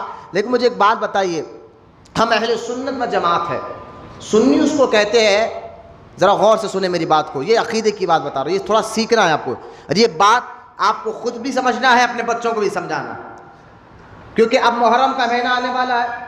جیسا ہی محرم کا مہینہ آئے گا تو کچھ کالے کپڑے پہننے والے اور کچھ اپنے سنی بھی جو ہے نا کالا کپڑا پہن کر کہتے ہیں یہ بہت بڑا وہ کام کر رہے ہیں، محرم میں سمجھتے ہو کالا کپڑا پہننا یعنی غم کا اظہار کرنا، یہ ساری باتیں ان کے پاس سمجھتے بہت ضروری ہے۔ سنیے آپ، پہلے تو محرم کا جیسا ہی چاند نظر آ جائے تو اعلیٰ حضرت امام محمد رضا خان رضی اللہ تعالیٰ عنہ فرماتے ہیں جیسا ہی محرم کا چاند نظر آ جائے تو چاند کی پہلی تاریخ سے ہو سکتا ہے منگل کو نظر آ جائے، یعنی پیر کو 29 سے اگر پیر کو چاند ہو گیا تو منگل کو پہلی ہو سکتی ہے، چہارشنبے کو پہلی ہو سکتی ہے۔ لیکن سننا ذرا غور سے میری بات کو، اعلیٰ حضرت امام محمد رضا خان رضی اللہ تعالیٰ عنہ نے فرمایا کہ جیسا ہی محرم کا چاند نظر آ جائے پہلی تاریخ سے لے کر 13 محرم تک 3 قسم کے 3 کلر کے کپڑے پہننا حرام ہے۔ ذرا غور سے سنیں، کیا فرماتے؟ پہلا بالکل کالا کپڑا، دوسرا بالکل لال کپڑا، ٹوٹل لال کپڑا، تیسرا بالکل گرین ہرا کپڑا۔ کیوں؟ وجہ کیا ہے؟ منع کیوں کہا گیا؟ تو حدیث مبارکہ ہے، اللہ کے رسول علیہ الصلوۃ والسلام نے فرمایا تم جس قوم کی نقل کرو گے اسی قوم کے ساتھ اٹھایا جاؤ گے، جس قوم کے طریقے کو تم پسند کرو گے، جس قوم کے چلن کو تم پسند کرو گے، کل قیامت کے دن تمہارا حشر بھی ان کے ساتھ ہوگا۔ جب تم مر کر اٹھو گے تو ان کے طریقے پہ اٹھو گے جس کو تم طریقے کو تم زندگی میں پسند کرتے تھے۔ اس لیے میں کہتا ہوں اگر پسند کرنا ہے طریقہ تو وہ حضور کی زندگی کے طریقے کو پسند کرے، صحابہ اولیاء اکرام بزرگان دین کی زندگی کے طریقے کو پسند کرے۔ جب مریں گے تو انشاءاللہ غوث اعظم کے جھنڈے کے سائے تلے اٹھیں گے۔ لہذا یہ حدیث کے تحت، کیونکہ جیسا محرم کا مہینہ شروع ہو جاتا ہے تو شیعہ کالے کپڑے پہنتے، اور شیعہ جو ہے خاص طور پر ذرا سننے میری بات کو، وہ شیخین کو گالی دیتے، معاذ اللہ۔ شیخین کون میں بھی بتاؤں گا۔ شیخین سے مراد حضرت ابوبکر صدیق اور حضرت عمر۔ حضرت ابوبکر صدیق حضرت عمر رضی اللہ تعالیٰ عنہ کو یہ گالیاں دیتے ایک شیعہ، تو لہٰذا وہ لوگ کالے کپڑے پہنتے ہیں۔ محرم کا مہینہ آیا وہ کہتے کہ حضرت ابوبکر نے اہل بیت کو تکلیف دی، حضرت عمر نے حضرت علی سے لڑا تھا، یعنی کہ بکواس ساری جھوٹی باتیں میں بھی بتاؤں گا کہ کس طرح حضرت علی میں، ابوبکر میں، حضرت عمر میں، حضرت عثمان غنی میں محبتیں تھیں۔ لہٰذا یہ ساری بکواس کر کر وہ کالے کپڑے پہنتے ہیں۔ تو لہٰذا اگر آپ بھی کالے کپڑے پہنیں گے تو آپ مجھے بتائیے کہ وہ نبی کے صحابہ، وہ عمر، وہ ابو بکر جن کے بارے میں حضور صلی اللہ تعالیٰ علیہ وسلم فرماتے ہیں کہ ابو بکر میرا کان ہے، عمر میری آنکھیں ہیں، جن سے ساری زندگی حضور راضی رہے وہ ہے ابو بکر اور عمر، جس سے ساری زندگی حضور راضی بھی رہے، خوش بھی رہے۔ ارے آج دنیا سے حضور تشریف بھی لے کے گئے، یہی ابو بکر اور عمر آپ کے ساتھ آرام کر رہے ہیں. تو لہٰذا وہ کالے کپڑے پہننے والوں کو گالیاں دیتے ہیں. اور دوسری بات اس لیے کالا کپڑا پہننا منع کیونکہ شیعہ صحابہ کو گالیاں دیتے ہیں، یہ ذہن میں رکھیں آپ. اس لیے کالے کپڑے پہننا منع کہ ان کے خوف. دوسرا کہ یہ بالکل گرین ہرے کلر کے کپڑے، یہ علم اٹھانے والے. میں انشاءاللہ محرم کا مہینہ آنے والا جمعہ اگر اللہ زندگی سلامت رکھا تو علم پر میں انشاءاللہ بات کروں گا. علم کہتے ہیں جھنڈا. لوگ اس پر بھی تانا دے رہے کہ جھنڈا کرنا یہ جائز ہے. بھائی علم اگر کوئی جھنڈا لگا رہا ہے امام حسین کے نام کا، امام حسن کے نام کا، اس میں کوئی غلط نہیں ہے، لیکن اس کے سامنے جو کامیں ہو رہی ہے اس پر میں آپ کو انشاءاللہ محرم کے مہینے بتاؤں گا. تو علم اٹھانے والے جو دیکھیں آپ آنکھ پہ سواری کے نام پر ناچتے رہتے وہ ہرے کپڑے پہنتے، تو لہٰذا یہ منع ہے. اور لال کلر کے کپڑے اس لیے منع ہے محرم کے اس مہینے میں کہ یہ امام حسین جب شہید ہوئے تھے تو ان کی خوشی میں خارجیوں نے لال کپڑے پہنے تھے، خوش ہو کر پہنے تھے، اس لیے منع کیا گیا لال کلر کے کپڑے پہننا. تو لہٰذا خیر یہ بات میرا موضوع نہیں ہے. آئے فوراً حضرت عمر ابن خطاب رضی اللہ تعالیٰ ان کے بارگاہ میں. بولیے محبت سے سبحان اللہ. آپ میرے یہاں موضوع یہاں تک میں نے شہید کا مرتبہ بتایا، محرم کیسا گزارنا اس سے پہلے چند باتیں میں نے آپ کو بتا دی ہے. لہٰذا آج 26 ذی الحجہ ہے. آج ہی کے دن حضرت عمر ابن خطاب رضی اللہ تعالیٰ عنہ پر حملہ ہوا تھا، اس کے 3 یا 4 دن کے بعد آپ کی شہادت ہوئی تھی. لہٰذا حضرت عمر رضی اللہ تعالیٰ عنہ کون ہے، کیسی شخصیت ہے، ان کا مقام و مرتبہ کیا ہے، احادیث میں ان کا کیا مقام بتایا گیا ہے، قرآن میں کیا ان کا مقام مرتبہ بتایا گیا ہے، یہ ساری باتیں آپ کو سیکھنا اور سمجھنا ضروری ہے. لیکن اس سے پہلے یاد رکھیں ہم اہل سنت و جماعت ہے، ہم نبی کے صحابہ سے بھی محبت کرتے ہیں اور اہل بیت سے بھی محبت کرتے ہیں. تمام صحابہ یاد رکھیں، تمام صحابہ جنتی ہیں. بولے محبت سے سبحان اللہ. پھر سے ایک مسئلہ ذرا ذہن میں رکھ لیں، تمام صحابہ کیا ہے؟ پہلے صحابی جس کو بچے جو نہیں ہیں شاید ان کو پتہ نہیں کہ صحابی کہتے کس کو ہے، ان کو میں بتاتا ہوں. جنہوں نے ہمارے نبی کو ظاہری زندگی میں دیکھا اور ایمان لایا، جنہوں نے ہمارے نبی کو ظاہری زندگی میں دیکھا اور ایمان لایا اور ایمان ہی پر ان کا خاتمہ ہوا ہو، وہ صحابی ہے. وہ کون ہے؟ وہ صحابی ہے. اور حضور صلی اللہ تعالیٰ علیہ وسلم فرماتے ہیں کہ میرے صحابہ تاروں کے مانند ہیں، تم کسی ایک کی بھی پیروی کر لو منزل تک پہنچ جاؤ گے. بھائی اگر کشتی میں سوار کرنا ہے، آپ کو کشتی میں بیٹھا ہے تو کشتی والے تاروں پر نظر رکھ کر منزل تک جاتے ہیں. تو حضور فرماتے ہیں میرے صحابہ تاروں کے مانند ہیں اور میرے گھر والے کشتی کے مانند ہیں. لہذا اگر کوئی صحابہ کو گالی دے تو بھی منزل تک نہیں پہنچ سکتا، کوئی نبی کے گھر والوں کو چھوڑے تو بھی وہ منزل تک نہیں پہنچ سکتا. لہذا جو دونوں کو ساتھ رکھے وہ منزل تک پہنچ جاتا ہے. تو صحابہ وہ جن کے بارے میں حضور فرما رہے ہیں کہ تم میرے صحابہ سے محبت کرو. غور کرے صحابی کس کو کہتے ہیں، میں نے بتا دیا. حضور فرماتے جس نے میرے صحابہ سے محبت کی اس نے مجھ سے محبت کی، اور جس نے مجھ سے محبت کی اس نے اللہ سے محبت کی، اور جس نے اللہ سے محبت کی اللہ اس کو جنت میں داخل فرمائے گا. تو صحابہ سے محبت کرنا نماز کی طرح فرض ہے. اور صحابہ سے مراد نبی کے گھر والے بھی آگے، صحابی بھی آگے. تمام صحابہ اکرام جو ہے یہ اللہ ان سے راضی ہے. تمام صحابہ سے اللہ سن کر تمام صحابہ سے اللہ راضی ہے. اور اب قیامت تک کوئی صحابی کا مقام و مرتبے تک نہیں پہنچ سکتا. غوث اعظم دستگیر رضی اللہ تعالیٰ عنہ فرماتے ہیں، امام الاولیاء غوث پاک فرماتے ہیں جب آپ سے پوچھا گیا کہ اے عبد القادر جیلانی صحابہ کا مقام و مرتبہ کیا ہے، تو غوث اعظم فرماتے ہیں صحابہ جب اللہ کی راہ میں جہاد کرنے کے لیے گھوڑے پہ نکلتے تھے تو اس گھوڑے سے جو دھول اڑتی تھی غوث اعظم فرماتے ہیں میں اس دھول کے بھی برابر نہیں ہوں. غور کرے کہ صحابہ کا کتنا اونچا مقام و مرتبہ غوث اعظم بتا رہے ہیں، پیرانے پیر بتا رہے ہیں. وہ ہے صحابہ اکرام. آج کوئی کتنا دیکھیں، ایک صحابی ہے جنہوں نے 11 بجے ایمان لایا اور 12 بجے اللہ کے راہ میں لڑتے لڑتے شہید ہو گئے. ایمان کتنے بجے لایا تھا سمجھانے کے لیے، کتنے بجے ایمان لایا تھا، اور اس کے 1 گھنٹے کے بعد. لیکن وہ غوث اعظم سے بھی افضل ہے. بولو نا محبت سے سبحان اللہ. مجھے بتائیے 1 گھنٹے میں ان کو کوئی نماز پڑھنے کا موقع ملا، روزہ رکھنے کا، کیونکہ رمضان کا مہینہ تو تھا نہیں، 11 بجے انہوں نے مان لیا, 12 بجے دشمنوں سے لڑتے لڑتے شہید ہو گئے. ایسے کئی واقعات ہیں. ایک صحابی سے کھجور کھا رہے تھے اسلام قبول کرنے سے پہلے, دشمن لڑ لیتے, وہ گئے حضور کے پاس, یا رسول اللہ اگر میں ایمان لا کر آپ کے دشمنوں سے لڑوں تو اللہ کیا دے گا؟ فرمایا جنت دے. اسی وقت کھجور چھوڑے, آپ نے کلمہ پڑھا, دشمنوں سے لڑتے لڑتے شہید ہو گئے. ابھی تو اسلام قبول کیا, ابھی گئے جو شہید ہو گئے.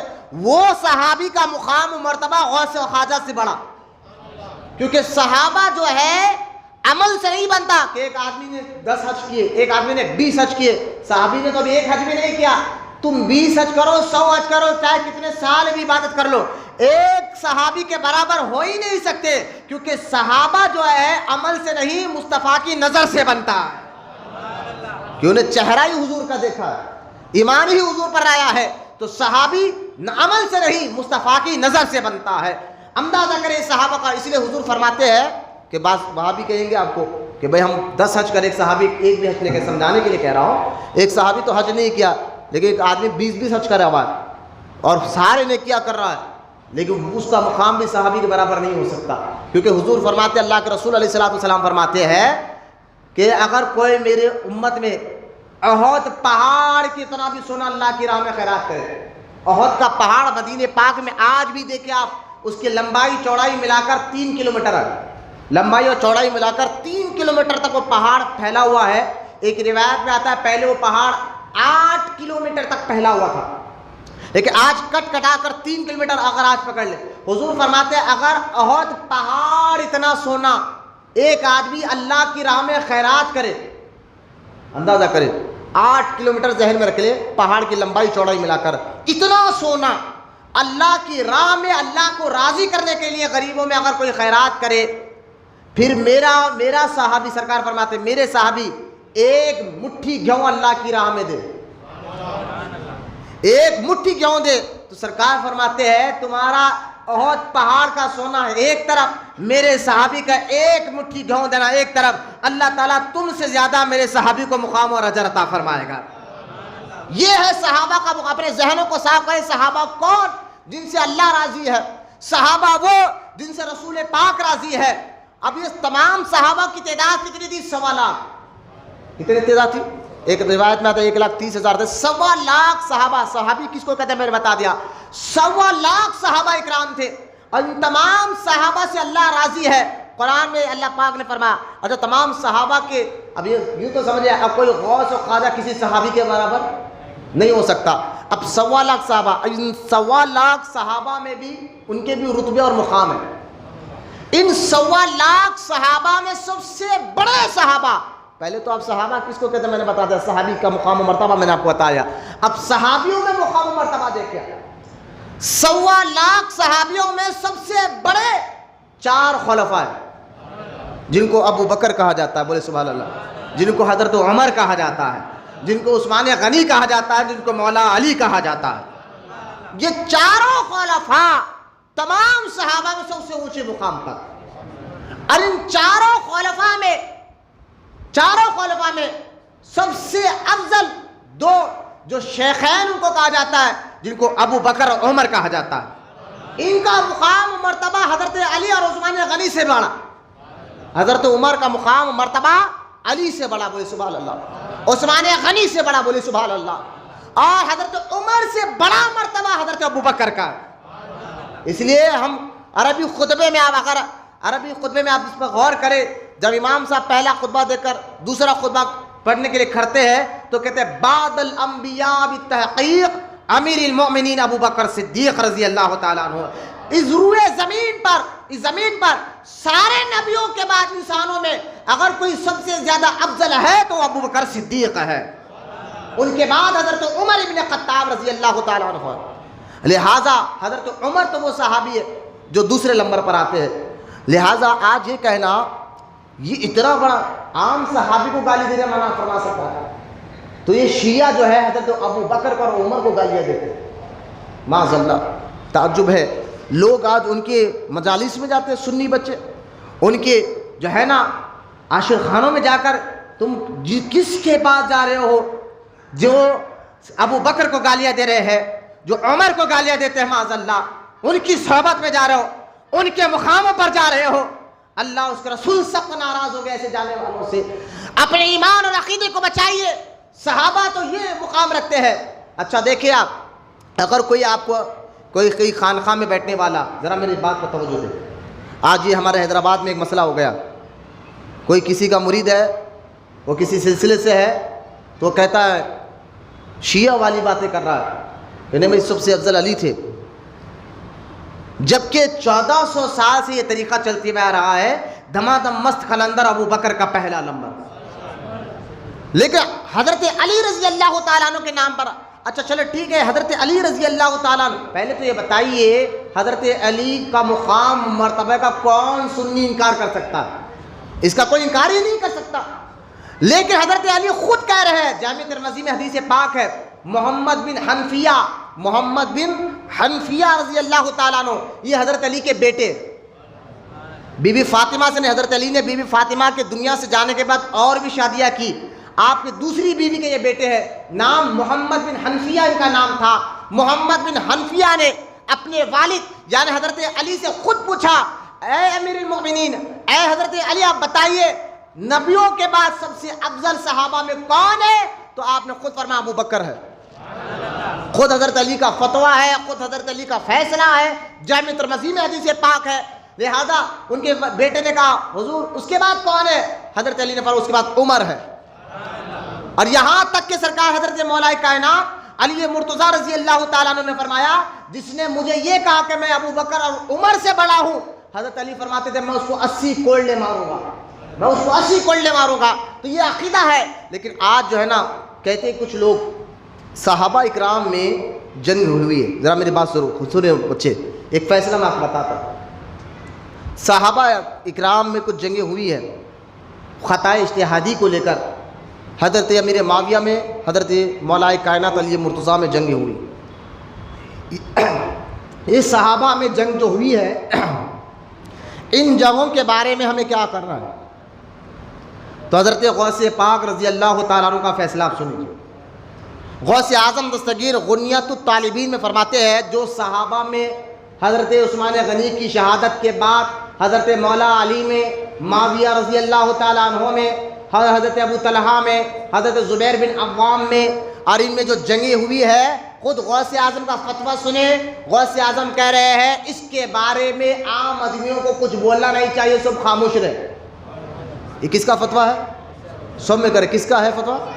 غوث اعظم نے اپنی کتاب غنیت الطالبین میں یہ بات لکھی ہے کہ صحابہ کی جگہوں میں ہمیں کچھ بولنے کی ضرورت, خاموشی اختیار کرنے کا. لیکن آج کچھ مریدوں کو اپنے پیر اپنے خانقاہوں میں کہہ رہے ہیں معاویہ کو گالیاں دو, معاذ سکھا رہے ہیں اپنے معاویہ کے بارے میں, حضرت امیر معاویہ رضی اللہ تعالیٰ عنہ کے بارے میں کہتے ہیں ان کو گالیاں دو, وہ ایسے تھے, اللہ تھے, فلاں تھے, علی سے لڑے ہیں. ارے بھائی جو ان کی جنگیں ہوئی ہے ان کو غوث اعظم کہہ رہے ہیں ان کے آپس کا معاملہ تھا, اس کے بارے میں تم خاموش رہو. لیکن آج تمہیں کیا ہو گیا ہے؟ یہ تو گالیاں صحابہ کو دینا یہ شیعوں کا طریقہ تھا. اپنے آپ کو سنی بولنے والے, تمہارے اندر یہ طریقہ کہاں سے آ رہا ہے؟ تم اپنے مریدوں کو یہ خانقاہ میں کیا سکھا رہے ہو؟ لیکن آج ان بچوں کا میں ذہن صاف کرنا چاہتا ہوں. آؤ میں آپ کو بتاتا ہوں, اگر کوئی آپ کو خانقاہ میں بٹھا کر معاویہ رضی اللہ تعالیٰ عنہ گالیاں دینے کے کہے, اس خانقاہ سے اٹھ جاؤ, کیونکہ سرکار خود فرماتے ہیں جو میرے صحابہ کو گالی دے وہ دوزخ کا ایک کتا ہے, وہ دوزخ کا ایک کتا ہو سکتا ہے. صحابی کو گالی دینے والا جہنمی کتا ہو سکتا ہے. سرکار فرماتے کیوں؟ کیونکہ سرکار کی حدیث ہے, سرکار کو اللہ نے قیامت تک کا علم عطا فرمایا تھا. حضور اللہ کے بتانے سے جانتے تھے کہ ایک دور ایسا آئے گا کہ میرے صحابہ کو گالیاں دی جائے گی. اس لیے اللہ کے رسول علیہ السلام نے فرمایا تم اللہ کا خوف لاؤ دلوں میں. صحابہ نے پوچھا حضور کیا بات ہے؟ تو سرکار نے فرمایا تم اللہ سے ڈرو. صحابہ نے پوچھا حضور کیا بات ہے؟ سرکار نے پھر کہا تم لوگ اللہ سے ڈرو. فرمایا حضور بات کیا ہے؟ فرمایا میرے جانے کے بعد میرے صحابہ کو گالیاں مت دو. یہ حدیث پاک سرکار نے فرمایا میرے جانے کے بعد میرے صحابہ کو گالیاں مت دو.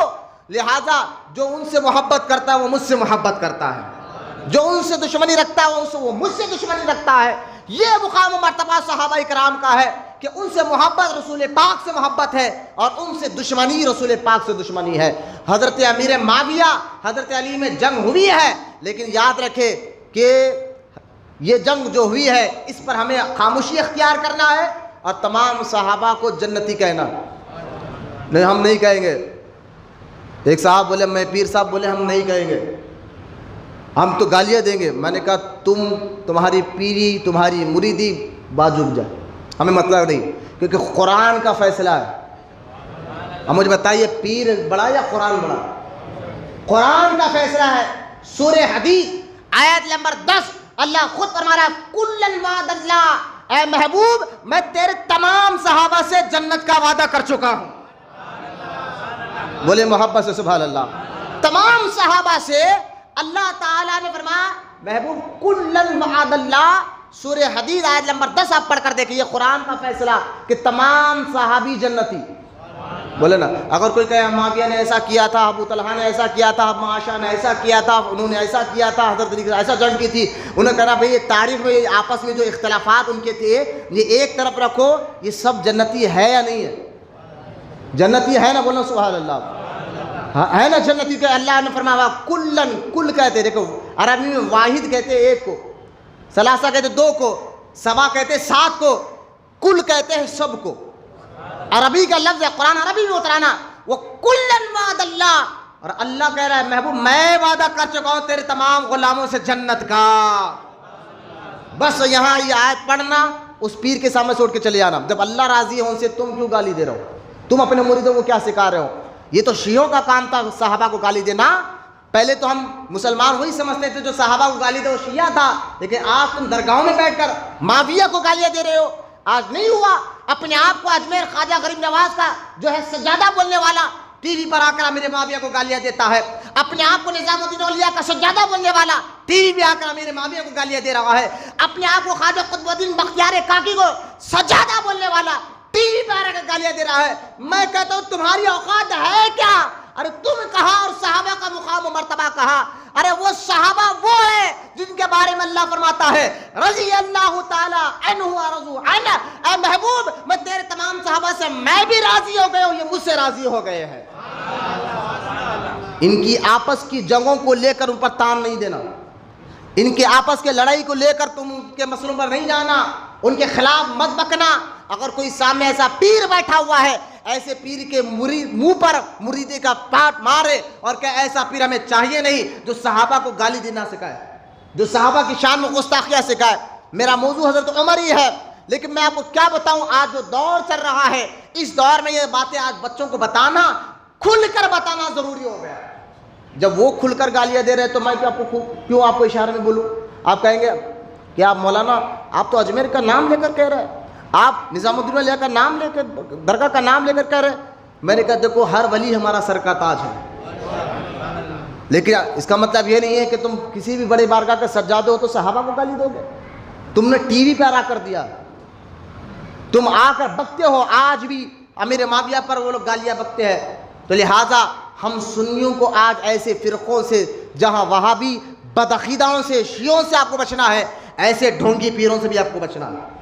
پیر منزل نہیں ہے, پیر آپ کا رہنما ہوتا ہے, منزل رب ہوتا ہے. یاد رکھیے پیر منزل نہیں, پیر آپ کا رہنما ہے, پیر ذریعہ ہے جو آپ کو اللہ اس کے رسول تک پہنچاتا ہے. تو لہٰذا منزل پیر نہیں ہوتا, سب کچھ پیر سمجھ کر جو پیر بولے آنکھ بند کر کر جو ہے جو پیر بولے وہ بولتے رہو. ایسے پیر بھی مت ہو, ایسے مرید بھی مت بنو. ایسے ہمیں پیر بھی نہیں چاہیے, ایسے مرید بھی نہیں چاہیے جو صحابہ کو گالی دینا سکھائے. اس لیے میں آپ کہتا ہوں ہر صاحب یہ نبی جنتی جنتی.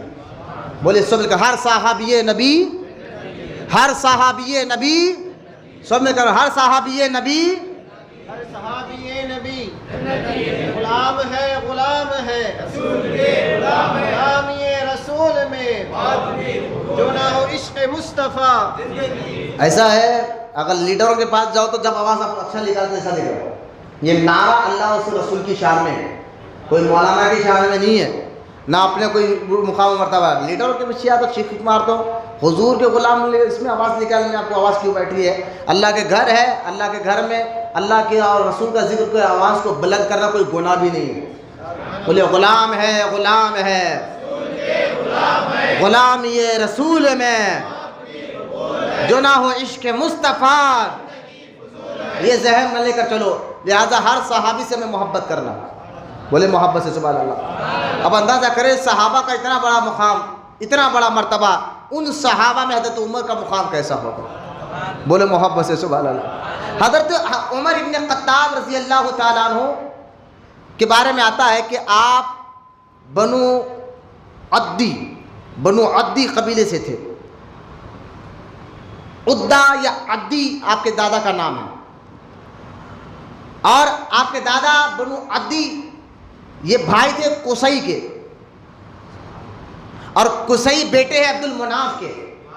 بولے محبت سے سبحان اللہ۔ اور عبد المناف دادا ہے ہمارے نبی کے، لہذا عدی کے سلسلے سے قصی سے عبد المناف، اور یہ عبد المناف یہ ہمارے نبی کے 7ویں دادا ہے۔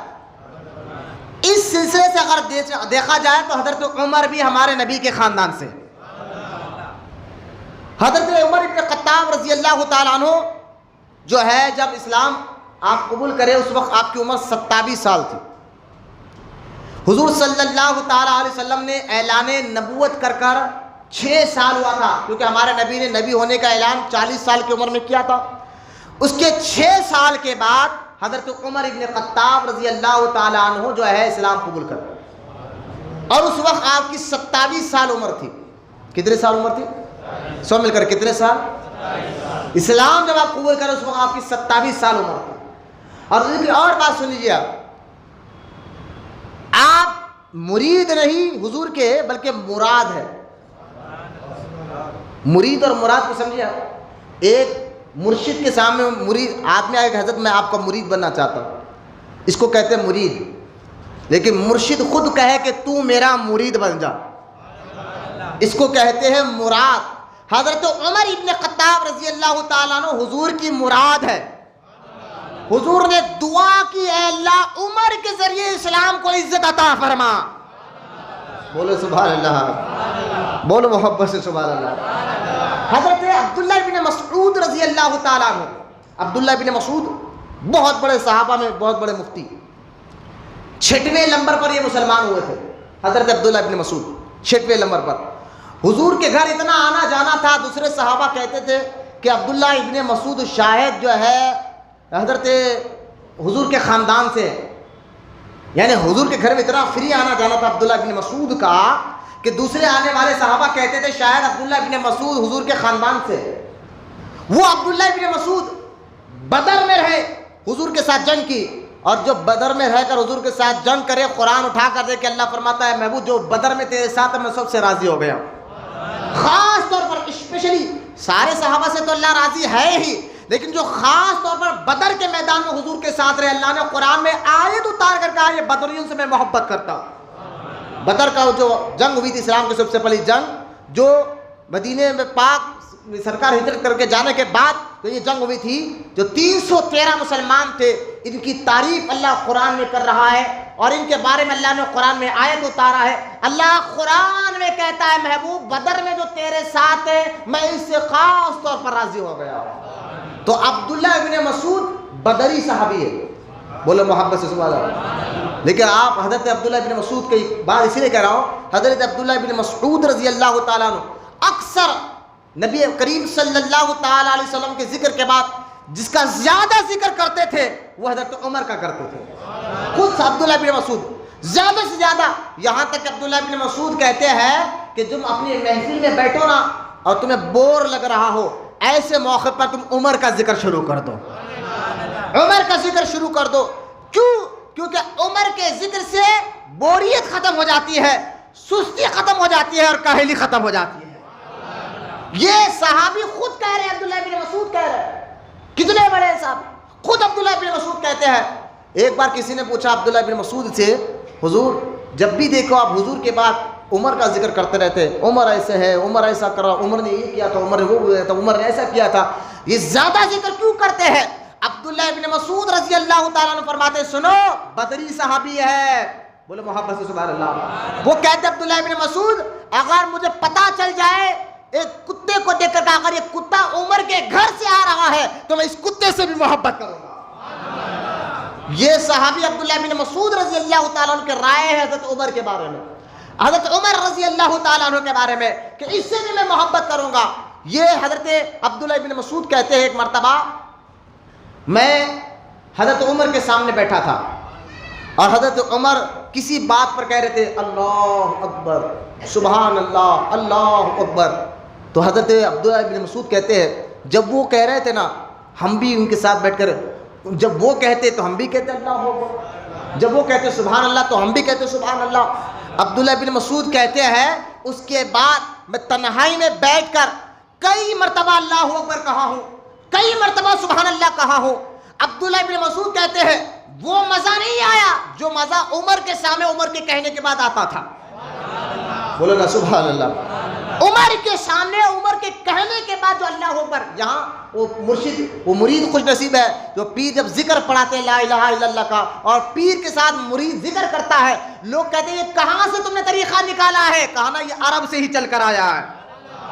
یہاں پہ کبھی اللہ کا نام تنہائی میں لے اور کبھی پیر کے ساتھ اللہ کا نام لے, مزہ جب آپ کو سمجھ میں آئے گا کہ رب کے نام میں کتنی چاشنی ہے, کتنی مٹھاس ہے. پیر اگر کامل ہو اور وہ اللہ کا نام لے رہا ہو, مرید سامنے بیٹھ کر اللہ کا نام لے, اثر دیکھ لے اس میں مزہ کیسے آئے گا. تنہائی میں 1000 بار پڑھ لے وہ مزہ نہیں آئے گا, جب مرید پیر کے ساتھ بیٹھ کر پڑھتا ہے تو وہ مزہ ہی الگ ہوتا ہے. یہ ہے حضرت عمر رضی اللہ تعالیٰ عنہ کے بارے میں حضرت عبداللہ بن مسعود کی رائے کہ یہ اتنی محبت کرتے تھے. حضرت عمر ابن خطاب رضی اللہ تعالیٰ عنہ کا خاندان جو تھا, حضور کا خاندان سے تعلق تھا ہی, لیکن آپ حضرت عمر ذرا غور سے سننا, حضرت عمر کے والد خود حضرت عمر جو ہے نا بہت اپنے دور کے جج تھے. کیا تھے؟ جج. بولے کیا تھے؟ جج, فیصلے کرتے تھے. عرب میں جتنی خطرناک ماحول عرب کا, لیکن کوئی فیصلہ کرنا ہوتا تو حضرت عمر کو آگے بڑھاتے. اور جج بھی تھے, پڑھنا جانتے تھے, لکھنا جانتے تھے. یہ تو آپ کیا دیکھیں آپ بھائی جج کس کو بناتا ہے آپ کو معلوم ہے نا. آج ایک ان پڑھ آدمی تو جج نہیں بن سکتا, فیصلے کرنے والا. بھائی جو عقل مند دانش مند آدمی ہو, ہوشیار آدمی ہو, ہر موقع کو دیکھ کر فیصلہ کرتا ہو, جو حالات کو دیکھ کر فیصلہ کرتا ہو اور لوگوں کے ذہنوں کو پڑھتا ہو. بھائی جج آدمی کے مزاج کو پڑھ لیتا کہ یہ آدمی کتنا جھوٹ بول رہا ہے, سچ بول رہا ہے, یہ کیا کر سکتا کیا نہیں کر سکتا. ایک عقل مند آدمی یہ جو ہے نا یہ سارے خوبیاں اس کے اندر ہوتے ہیں. حضرت عمر کے اندر یہ سارے خوبیاں تھے, اسی لیے تو آپ کو اتنا بڑا سفارت کا مقام دیا گیا تھا. حضرت عمر آپ جو ہے نا جج تھے, لوگوں میں فیصلہ کرتے تھے, اور یہاں تک کہ آپ کے بارے میں آتا ہے کہ آپ زبردست پہلوان بھی تھے. بولو نا محبت سے سبحان اللہ. ایسے پہلوان کہ عرب میں سال میں ایک مرتبہ کشتی کا پروگرام رکھا جاتا تھا, لیکن حضرت عمر سے کسی پہلوان نے آخری تک جیتا نہیں. یعنی پہلوان حساب جسم کے اعتبار سے حضرت عمر بڑے زبردست پہلوان, پڑھائی لکھائی کے اعتبار سے زبردست سفارتی جج بنے ہوئے ہیں, عقل مند آدمی, ہوش مند آدمی, دانش مند آدمی, پہلوان ایسے کہ کوئی پہلوان ان کو جو ہے کشتی میں گرا نہ سکے. اور یہاں تک کہ حضرت عمر کے بارے میں آتا ہے کہ آپ گھوڑا جب دوڑتا تھا تو بھاگتے ہوئے گھوڑے پر چڑھ کر بیٹھتے تھے. یہ کوئی بچوں کا کھیل نہیں جو گھوڑے پاتے ان کو پتا ہوتا ہے. گھوڑا بھاگ رہا ہو اور بھاگتے ہوئے اس کے اوپر بیٹھنا, یہ بہت بہادر والا کام ہوتا ہے. اور حضرت عمر رضی اللہ تعالیٰ ایسے زبردست بہادر تھے. اور ابھی اسلام آپ نے قبول نہیں کیا تھا, تو آپ کے مزاج کو دیکھ کر, آپ کے جوش کو دیکھ کر, بھائی اگر کوئی اتنا زبردست مزاج والا ہو, پہلوان ہو, سفارت والا ہو, عقل مند ہو, دانش مند ہو, پہلوان بھی ایسا کہ کوئی عرب میں اس جیسا پہلوان نہیں, تو لہٰذا اب ان کے یہ اتنے زبردست شخصیت تھے. مجھے بتائیے انہوں نے بھی اسلام قبول کیا؟ بولے سبحان اللہ. کچھ تو اسلام میں ہے نا. حضرت عمر کو کسی نے زبردستی کی تھی کہ اسلام میں آ جاؤ؟ نہیں. کوئی لڑ کر ان کو کشتی میں ہرایا تھا؟ ایسا بھی نہیں ہے. تو اسلام تلوار کی زور پر کبھی نہیں پھیلا, یہ مصطفیٰ کے اخلاق سے پھیلا ہے. ذہن میں رکھنا, ایسے زبردست پہلوان زبردست طریقے سے. لیکن جب اسلام پھیل رہا تھا, ابھی اسلام قبول آپ نے نہیں کیا تھا, آپ کو ابو جہل جو عرب کا سب سے بڑا غدار ابو جہل, وہ ایک دن حضرت عمر کو بلایا, کعبے کے سامنے میٹنگ کی, اور میٹنگ کر کر بولا عمر کیا ہے اب رہتے ہوئے اتنے بڑے پہلوان، دانش مند، عقل مند، زبردست تم ہو، لیکن آپ کے رہتے ہوئے اے عمر یہ دیکھو کیا ہو رہا ہے، لوگ اپنے باپ داداؤں کے دین کو چھوڑ کر یہ محمد رسول اللہ کے دین کو پکڑ رہے ہیں۔ حضرت عمر کو جوش دلایا گیا، بھائی 27 سال کا نوجوان پہلوان، بڑا ہوش مند عقل مند، بڑے جوش میں آئے، ہاں یہ بات تو غلط ہے، یہ کیسے ہو رہا ہے؟ تو لہٰذا عمر کو اتنا جوش دلا دیا گیا، حضرت عمر جلال میں آئے اور آ کر کہنے لگے ٹھیک ہے ابو جہل ابھی جاتا ہوں، جو نبی ہے ان کو قتل کر آتا ہوں معاذ اللہ۔ یہ سوچ کر کعبے میں میٹنگ ختم ہوئی، حضرت عمر گلے میں تلوار لگائے آ رہے ہیں۔ ایک صحابی جن کا نام ابو نعیم تھا، انہوں نے حضرت عمر کے تیور کو دیکھا، بڑے غصے سے جا رہے ہیں۔ بھائی بندہ اگر بڑے غصے سے جا رہا ہے، تیور کو دیکھ کر سمجھ جاتے بھائی اس کے کچھ ارادے الگ دکھ رہے ہیں، اس کا چلنا، اس کا اکڑنا، اس کا بات کرنے سے ہم آدمی سمجھ جاتا ہے کہ یہ کچھ تو گڑبڑ ہے۔ اس صحابی سمجھ گئے کہ یہ عمر کا تیور بتا رہا ہے، عمر کا ارادہ کچھ الگ دکھ رہا ہے، عمر کا ارادہ کچھ الگ دکھ رہا ہے۔ لہٰذا اس صحابی نے کہا کہاں جا رہے ہو؟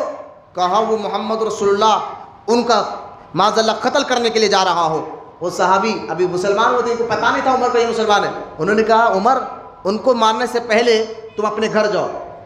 بولے کیا کہہ رہا ہے؟ کہا تمہیں پتہ نہیں؟ بولے نہیں معلوم ہے۔ کہا اے عمر تمہاری سگی بہن اور سگا بہن یہ دونوں بھی مسلمان ہو چکے ہیں۔ حضرت عمر کہنے لگے ٹھیک ہے میں ان کا تو خیر پہلے اپنے گھر جاؤں گا۔ گھر بہن کے گھر گئے، دروازہ کھٹکھٹایا، حضرت عمر کی سگی بہن قرآن پڑھ رہی تھی، سورہ طٰہٰ پڑھ رہی تھی۔ جیسا ہی کھٹکھٹے پہ آواز آئی کہ باہر عمر کھڑے ہوئے ہیں، انہوں نے قرآن بند کیا، دروازہ کھولا تو آپ نے پوچھا ابھی تو کیا پڑھ رہی تھی؟ بہن نے کہا کچھ نہیں۔ تو حضرت عمر نے آپ کی بہن کو خوب مارا، یہاں تک کہ بہنیں بیچ میں آئے، ان کو بھی مار کر لہو لہان کر دیا، اتنا مارا کہ خون سے ڈوب گئے دونوں میاں بیوی۔ آپ کی بہن جب کبھی زندگی میں اپنے بھائی کی آنکھ میں آنکھ ملا کر کبھی کچھ نہیں کہا تھا، انہوں نے آپ کی بہن نے عمر کی آنکھ میں آنکھ ملا کر کہا عمر جان لینا ہے تو لے لے لیکن میں اسلام چھوڑنے والے نہیں ہوں۔ حضرت عمر کو یہ بات سننا تھا، تھوڑا مزاج میں نرمی آ گئی، بولے یہ میری بہن جو میری آنکھ میں آنکھ نہیں ملاتی تھی، مجھ سے کبھی اونچی آواز سے بات نہیں کرتی تھی، اسلام میں کچھ تو ہے جو میری آنکھ میں آنکھ ملا کر کہتی ہے کہ لہٰذا اے بہن مجھے بتا تو کیا پڑھ رہی تھی؟ تو اس نے کہا کہ میں بتاؤں گی وہ اللہ کا کلام قرآن تھا، لیکن پہلے تمہیں پاک ہونا پڑے گا۔ آپ نے غسل لیا، غسل لینے کے بعد آپ کی بہن نے قرآن کے سورہ طٰہٰ سامنے رکھا، وہ پڑھتے رہے، آپ کا کفر دھلتا رہا اور آپ کے دل میں نرمی آتی رہی۔ اسی وقت آپ کی بہن سے حضرت عمر نے کہا کہ بہن مجھے لے کر رسول پاک کے پاس لے کر چل۔ اتنا کہنا تھا، ایک صحابی ان کے گھر میں چھپ کر کھڑے ہوئے تھے، دونوں میاں بیوی کو وہ قرآن پڑھانے آئے تھے، وہ پردے کے پیچھے چھپ کر کھڑے تھے، انہوں نے پردہ ہٹایا، عمر مبارک ہو، کل کا دن تھا، چہارشنبے کی رات تھی، جمعرات کی شب تھی، حضرت اللہ کے رسول نے ہاتھ اٹھا کر دعا کی تھی، اے اللہ ابو جہل میں اور عمر میں، ان دونوں میں تو جس سے محبت کرتا ہو اس کو اسلام کی دولت دے اور وہ اسلام ان کے ذریعے سے اسلام کو قوت عطا فرما، لہذا عمر مبارک ہو اللہ تجھ سے محبت کرتا ہے۔ غور کرے، حضرت عمر بہن کے گھر سے نکلے، وہاں آئے جہاں میرے نبی آرام کر رہے تھے، دور سے حضور بیٹھے ہیں، وہ صحابہ بیٹھے ہوئے، حضرت عمر اسلام قبول کرے اس وقت 39 مسلمان ہو چکے تھے، کتنے لوگ 39 مسلمان تھے، اب 40واں نمبر حضرت عمر کا ہے، بولے نا محبت سے سبحان اللہ۔ حضرت عمر آ رہے ہیں، گلے میں تلوار لٹکی ہوئی ہے، ابھی جب حضور کے ساتھ جو صحابہ ٹھہرے تھے ان کو پتہ نہیں تھا کہ یہ مسلمان ہونے آ رہے ہیں، گلے میں تلوار لٹکی ہوئی ہے، حضرت عمر آ رہے ہیں، صحابہ ڈر گئے، تو عمر کا رعب بھی ایسا تھا، عمر کا دبدبہ ہی ایسا تھا، فاروق اعظم کا رعب و دبدبہ ہی ایسا تھا کہ لہٰذا کہ عرب کے بڑا سے بڑا پہلوانوں کو دیکھ کر ڈر جاتا، لہٰذا یوں سمجھیے کہ عمر جب تک کفر پر تھے تو کفر کی ریڑھ کی ہڈی تھے، لہٰذا کفر پر جس کو ناز تھا وہ عمر تھے معاذ اللہ۔ لیکن حضرت عمر ابن خطاب رضی اللہ تعالیٰ عنہ جب حضور کے جس گھر میں حضور آرام کر رہے ہیں اس گھر کی طرف آئے، صحابہ ڈر گئے، جا کر کہا یا رسول اللہ عمر آ رہے، عمر آ رہے۔ اس وقت آپ کے چاچا امیر حمزہ بھی کھڑے ہوئے تھے، حضور کے چاچا، بولے سبحان اللہ، امیر حمزہ بھی ساتھ کھڑے تھے، کہا کہ ڈرتے کیوں ہو؟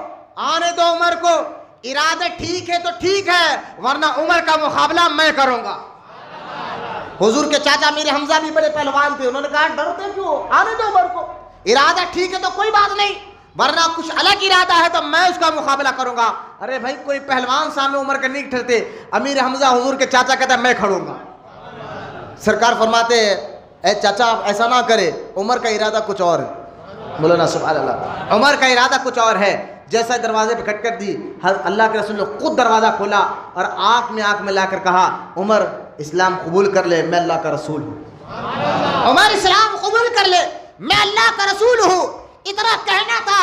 حضرت عمر ابن خطاب پڑھنے لگے اشہد ان لا الہ الا اللہ واشہد ان محمدن عبدہ ورسولہ۔ بولے محبت سے سبحان اللہ۔ جیسا ہی حضرت عمر اسلام قبول کرے، صحابہ دیکھا کہ آج کفر کو جس پر اکڑ تھا، کفر جس کے ذریعے سے ٹمتا تھا، کفر کافر مکی کے کافر جس کے ذریعے سے بہت بڑی بڑی باتیں کرتے تھے، وہ عمر اب مسلمان ہو گئے ہیں۔ صحابہ کی خوشی کی انتہا نہیں رہی، تمام صحابہ نے نعرے تکبیر کا نعرہ لگایا تھا۔ بولے نا محبت سے سبحان اللہ۔ عمر اسلام قبول کرے، حضرت صحابہ اکرام نے نعرے تکبیر کا نعرہ لگایا، خود سرکار نے کہا نعرے تکبیر اللہ اکبر۔ یہ نعرہ لگانا تھا، اچانک جبریل آئے، بولو نا سبحان اللہ۔ اللہ کی بارگاہ سے جبریل علیہ السلام آئے اور آ کر کہتے یا رسول اللہ، اللہ آپ کو سلام کہہ رہا ہے اور اللہ یہ بھی پیغام دے رہا ہے جیسا عمر مسلمان ہونے سے آپ کو خوشی ہے، عرش پہ فرشتے بھی خوشیاں منا رہے ہیں۔ بولو نا سبحان اللہ۔ جس کے اسلام لانے پر عرش کے فرشتے خوشیاں منائے، جس کے اسلام لانے پر اللہ خوش ہو، جس کے اسلام لانے پر رسول پاک خوش ہو، جس کے اسلام لانے پر اسلام کو مضبوطی ملی ہو، جس کے اسلام قبول کرنے پر اسلام کا ظاہر ہوا ہو، وہ عمر کو آج شیعہ گالیاں دیتے ہیں۔ بتاؤ ان کو تم مسلمان کیسے کہو؟ سمجھو بات کو کہ آج وہ عمر ابن خطاب رضی اللہ تعالیٰ عنہ جب آپ اسلام قبول کر لیے، اس کے بعد سرکار سے کہا یا رسول اللہ، اس وقت تک اسلام جب آپ قبول کرے 40ویں آپ مسلمان تھے، کون سے بولے 40ویں آپ مسلمان تھے۔ انہوں نے کہا حضور ہم حق پر ہیں، بولو نا سبحان اللہ۔ سرکار نے فرمایا ہاں عمر ہم حق پر ہیں، ہمارا دین حق ہے، فرمایا ہاں ہمارا دین بھی حق ہے، رب بھی ہے وہ ایک ہے، فرمایا ہاں وہ ایک ہے۔ حضور جب ہم سچے، ہمارا دین سچا، ہمارا رب سچا، تو ہم آج کے بعد چھپ کے عبادت نہیں کریں گے، سبحان اللہ، چھپ کر عبادت نہیں کریں گے۔ اب چلے سامنے کعبے کے سامنے، اذان بھی دیں گے اور نماز بھی پڑھیں گے۔ اس وقت تک صحابہ چھپ کر نماز پڑھتے تھے، لیکن جب عمر اسلام میں آ گئے، سرکار نے فرمایا عمر دین سچا ہے، اسلام سچا ہے، رب سچا ہے۔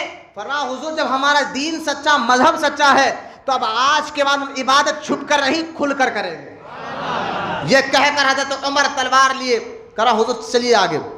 ایک صف میں امیر حمزہ آگے ہے، دوسری صف میں عمر آگے ہے۔ ایسے مسلمانوں کا قافلہ اس گھر سے نکلا، کعبے کے سامنے پہنچا، کھل کر اذان دی گئی۔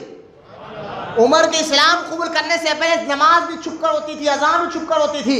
عمر اسلام قبول کر رہے ہیں، کھل کر اذان دی گئی، نماز ہو رہی ہے، اور جب نماز ہو رہی تو اللہ کے رسول نے فرمایا عمر تم فاروق ہو۔ فاروق کہتے ہیں حق اور باطل میں فرق کرنے والا، صحیح اور غلط میں فرق کرنے والا، لہذا عمر آج سے تمہارا لقب فاروق ہے، تمہارے ذریعے سے اسلام پہچانے گیا ہے۔ بولے محبت سے سبحان اللہ۔ مجھے ایک بات بتائیے، سرکار دعا کر رہے تھے یار اللہ سے کہ اللہ عمر کے ذریعے سے دین کو طاقت دے۔ کیا دعا کر رہے ہیں؟ اے اللہ عمر کے ذریعے سے دین کو طاقت دے، اے اللہ عمر کے ذریعے سے دین کو قوت دے۔ آج لوگ کہتے ہیں ذریعہ لینا حرام، وہاں بھی کہتے ہیں وسیلہ لینا حرام، وسیلہ لینا شرک ہے۔ مجھے بتائیے خود اللہ کے رسول دعا کرے عمر کے ذریعے سے دین کو عزت عطا فرما۔ بولو یار سبحان اللہ، محبت سے بولتے رہو سبحان اللہ۔ غور کرے اگر وسیلہ حرام ہوتا تو سرکار یہ دعا کرتے، لہذا بدعقیدہ وہابیوں کی بات منائے، عمر اسلام قبول کرے، کھلم کھلا نماز ہو رہی ہے، اذان ہو رہی ہے۔ حضرت عمر کہتے ہیں کہ سب سے بڑا غدار کون ہے عرب کا؟ بولے ابو جہل ہے۔ عمر گئے گلے میں تلوار لٹکی ہوئے، گھر پر گئے ابو جہل کے، دروازہ کھٹکھٹایا، اندر سے آواز آئی ابو جہل کون؟ عمر نے کہا عمر ابن خطاب۔ بولو اللہ سبحان اللہ۔ ابو جہل کہا بیٹا جو کام کے لیے بھیجا تھا وہ کر کر آئے؟ کہا نہیں باہر آ، تجھے ایک بات دینا ہے۔ دروازہ کھولا، بولے کیا بات ہے؟ کہا کہ میں مسلمان ہو چکا ہوں۔ ارے بھائی مسلمان ہو گئے ہو، عرب کے سب سے بڑے غدار ابو جہل کے سامنے تو لوگ اپنا ایمان چھپاتے تھے کہ یہ خطرناک کرتے۔ عمر آنکھ میں آنکھ ملا کر کرے ابو جہل سن میں مسلمان ہو چکا ہوں۔ اب کیونکہ عمر سے ابو جہل بھی ڈرتا تھا، دروازہ اس نے کھٹکھٹا لگا دیا اور دروازہ لگا دیا، کہا اور بڑا بولا کر کہا عمر تم چلے جاؤ یہاں سے۔ حضرت عمر کہنے لگے، کیونکہ حضرت عمر سے عرب میں کوئی لڑ نہیں سکتا تھا، کوئی ان کے بارے میں کچھ بول نہیں سکتا تھا، کوئی گالی نہیں دے سکتا تھا، لیکن عمر کہنے لگے میں خاموش رہوں، میرے صحابہ، لہٰذا میرا اسلام بھی سب کو معلوم ہونا چاہیے۔ تو کسی آدمی نے کہا کہ ایک آدمی ہے، بولے کیا؟ عرب میں ایک آدمی ہے جس کی پیٹ میں بات نہیں ٹکتی۔ عمر اگر تم چاہتے ہو کہ تمہارا اسلام سارے لوگ جان جائے تو اس کے سامنے بولو۔ آج بھی کچھ پیٹ کوڑے لوگ ہوتے ہیں نا، ان کے سامنے ایک بات بولتے سب کو پیڑ کراتے، یہ ہوتے ہر دور میں تھے۔ عمر نے اس کو بلایا، پیسے دیے، پیسے دے کر کہا جب میں اسلام لا چکا ہوں سب کو بولو، بولو نا سبحان اللہ۔ عمر ایسے ہیں جنہوں نے اسلام قبول کرنے کے بعد کبھی بھی آپ نے اس کو اظہار چھپایا نہیں، لہذا خود حضرت مولا کائنات علی مرتضیٰ رضی اللہ تعالیٰ عنہ فرماتے، علی فرماتے، بولو سبحان اللہ، خود مولا کائنات فرماتے جب اسلام لانے کے بعد آپ نے اعلان کیا لوگ آپ سے لڑتے تھے، آپ بھی لوگوں سے لڑتے تھے، لیکن حضرت علی فرماتے میں ایک بات بتاؤں، جب اس اللہ کا حکم آ کہ مکہ چھوڑ کر مدینہ جاؤ، ہر ایک نے چھپ چھپ کر ہجرت کی، ہر صحابی نے چھپ کر ہجرت کی، عمر تنہا ہے جو سب کے سامنے بول کر ہجرت کر کر آئے تھے، بول کر ہجرت کر کر آئے تھے، کعبے کا طواف کیا اور لوگوں کا لوگوں مکہ چھوڑ کر میں جا رہا ہوں۔ اگر کسی عورت کو اپنے شوہر بیوہ کرانا ہے، بچے یتیم کرانا ہے تو عمر سے مقابلہ کریں، لہٰذا عمر نے اعلان تک جو ہے نا مکہ چھوڑ کر مدینہ حضور کی بارگاہ میں آئے تھے۔ اور حضرت عمر رضی اللہ تعالیٰ عنہ کے بارے میں ایک اور بات آپ کو بتانا چاہتا ہوں کہ آپ کو کئی آپ کے لقبات ہیں۔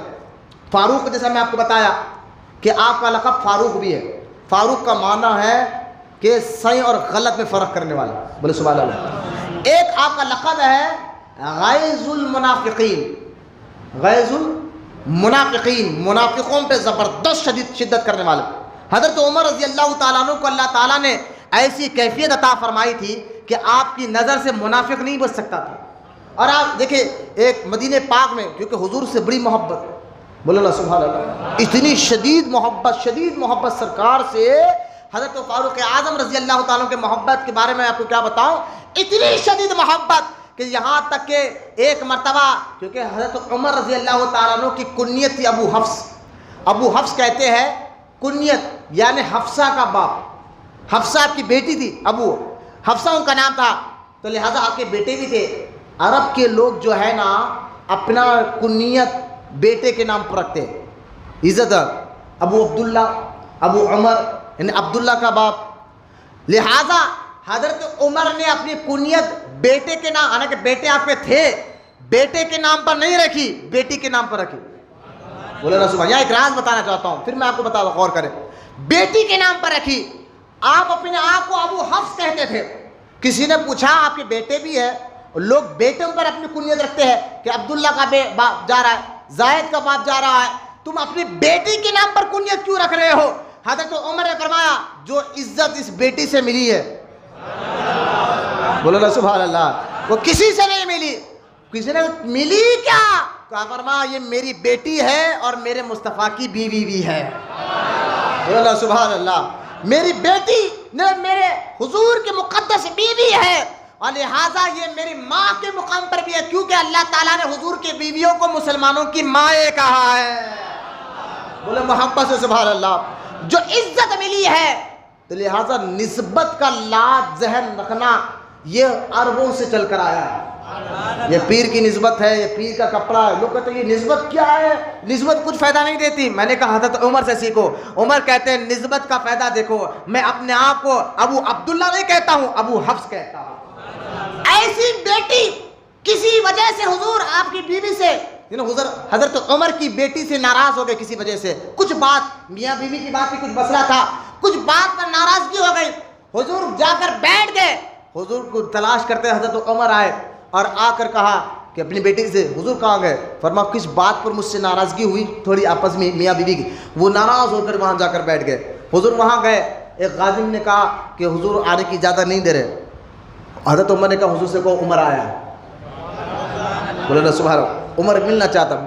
کہا نہیں حضور اجازت نہیں دے رہے آنے کی. تو سرکار عمر فاروق کہتے ہیں کہ اگر وہ آنے نہیں دے رہے حضور تو حضور سے کہنا کہ عمر ابھی گھر جائے گا اور اپنی بیٹی کا سر نکال کر اپنے قدموں میں ڈال دے گا. بولو نا سبحان اللہ. حضور سے محبت دیکھے. کہا ابھی جائے گا اور حفصہ کا سر نکال کر لاؤں گا. وہ کھڑے ہوئے. سرکار نے کہا عمر آ جاؤ اندر آ جاؤ. یہ ہمارا آپس میں یعنی حضور کو اگر کوئی ناراض بھی کر دیتا عمر کا جلال پڑ جاتا. یہاں تک کہ ایک نہیں کئی مرتبہ ہوا، کئی مرتبہ کسی نے حضور کی ایک مرتبہ اللہ کے رسول علیہ السلام مال بانٹ رہے تھے، مال غنیمت بانٹ رہے تھے. ایک آدمی آیا کھڑا ہوا اور کہنے لگا اے رسول اللہ، اے اللہ کے رسول، انصاف کرو، انصاف، عدل کرو، عدل. یہ صحیح مسلم باب الفتن یہ حدیث مبارکہ ہے. انصاف کرو، عدل کرو. انہوں نے بار بار یہ اعلان کیا تو اللہ کے رسول علیہ السلام نے فرمایا کہ تیرا بھلا ہو، میں انصاف نہیں کروں گا تو پھر کون انصاف کرے گا؟ تو سرکار جلال میں کھڑے ہوئے، کھڑے ہو کر کہہ رہے ہیں کون؟ حضرت فاروق اعظم. کھڑے ہو کر کہ حضور اجازت دو ابھی سر نکالو اس کا. بولو نا سبحان اللہ. دیکھیں آپ جب بیٹی ناراض کرتے تو کہتے بیٹی کا سر نکالو، حضور کو ناراض نہیں کرنا. بولو سبحان اللہ. اب یہ منافق ناراض کرا، سرکار اجازت دو ابھی سر نکالو. سرکار نے فرمایا عمر ٹھہر جا، عمر ٹھہر جا، ابھی اسلام ابھی پھیل رہا ہے، شروعات کا دن ہے. اگر ہم کیونکہ بظاہر مسلمان تھا منافق اس دور کا وہابی، بظاہر مسلمان تھا، اگر ہم ان کو ماریں گے تو دوسرے یہودی کہیں گے تو مسلمان مار رہے، آپس میں لڑ رہے ہیں، لہذا ابھی ٹھہر جا. لیکن عمر اس کے ہولیے کو دیکھ لے، اس کی نسل سے قیامت تک ایسے لوگ پیدا ہوں گے اور میری امت کو گمراہ کریں گے، نئی نئی باتیں کریں گے. آج دیکھ لے عبد الوہاب نجدی آج سے 150 سال پہلے نجد کے شہر میں پیدا ہوا تھا. جب اس کا شجرہ دیکھا گیا تو یہ اسی وہابی کی اولاد میں سے تھا جو حضور نے پہلے بیان فرمایا تھا. یہ قیامت تک کا علم ہے. وہابیوں کی نشانی پہلے حضور نے، صحابہ کہتے ہیں ہم نے دیکھا اس کی داڑھی ضرورت سے زیادہ بڑی تھی. اور وہابیوں کو دیکھو آنکھیں اندر دھسے ہوئے تھے، مونچھیں پورا بالکل ہی صاف تھے اور سر گنجا تھا، پیجامہ ضرورت سے زیادہ اونچا تھا. بولو یا سبحان اللہ. یہ وہاں صاحب حضور فرمایا اس کو دیکھ لو، اس کی اولاد میں سے ایسے لوگ پیدا ہو گے تو میں گمراہ کریں گے، ایسی ایسی باتیں کریں گے. لیکن میں اس حدیث کی شرح میں بعد میں کروں گا. حضرت عمر ابن خطاب رضی اللہ تعالیٰ عنہ بار بار جلال میں آتے، فرمایا حضور آپ کو کوئی ناراض نہ کرے، آپ کے خلاف اگر کوئی بولے تو میں اس کا سر نکال دوں گا، آپ کے خلاف اگر کوئی کچھ بولے.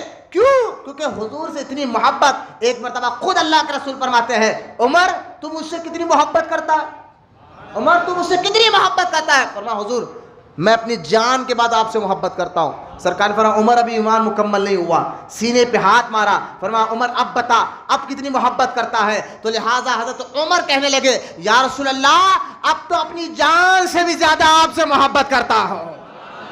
بولے محبت سے سبحان اللہ. اس لیے ڈاکٹر اقبال کہے گئے حضور کی محبت دین حق کی شرط اول ہے. حضور کی محبت دین حق کی شرط اول ہے.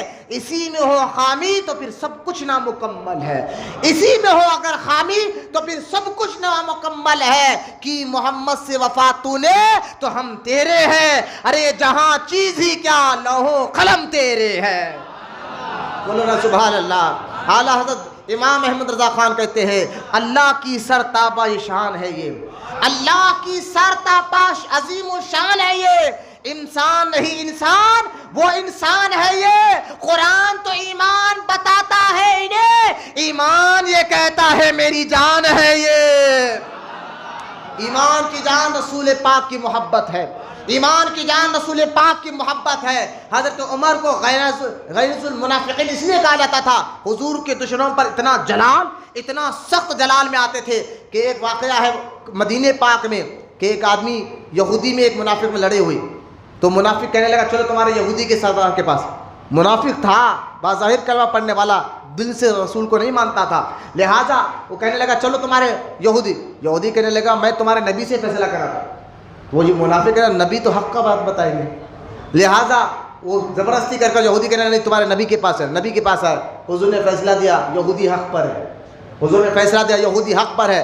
وہ واپس سے نکل رہا تھا، اس نے یہودی نے کہا دیکھو اب تو تمہارے نبی نے بھی کہہ دیا حق فیصلہ میرے اوپر ہے، تو اس نے کہا نہیں عمر کے پاس چلو، کیونکہ عمر بڑا جلال میں آ جاتے تھے نا، بڑے جلال صحابی تھے، منافقوں کو دیکھنا، کافروں کو دیکھنا، مشرکوں کو دیکھ کر آپ کو جلال بڑھ جاتا تھا، تو لہٰذا وہ آئے، وہ یہودی کہنے لگا حضور میں یہودی ہوں، یہ مسلمان ہے، یعنی تھا وہ منافق، لیکن دیکھے حضور کے پاس ہم گئے تھے اور آپ کے نبی نے فیصلہ میرے حق میں، یہودی کہتا میرے حق میں کر دیا ہے، پھر بھی کہتا عمر کے پاس چلو، یہ آپ کے پاس لے کر آیا ہے۔ حضرت عمر اچھا میرے نبی کا فیصلہ تو نے سن لیا، پھر بھی میرے پاس آ، میرا فیصلہ بھی سنو۔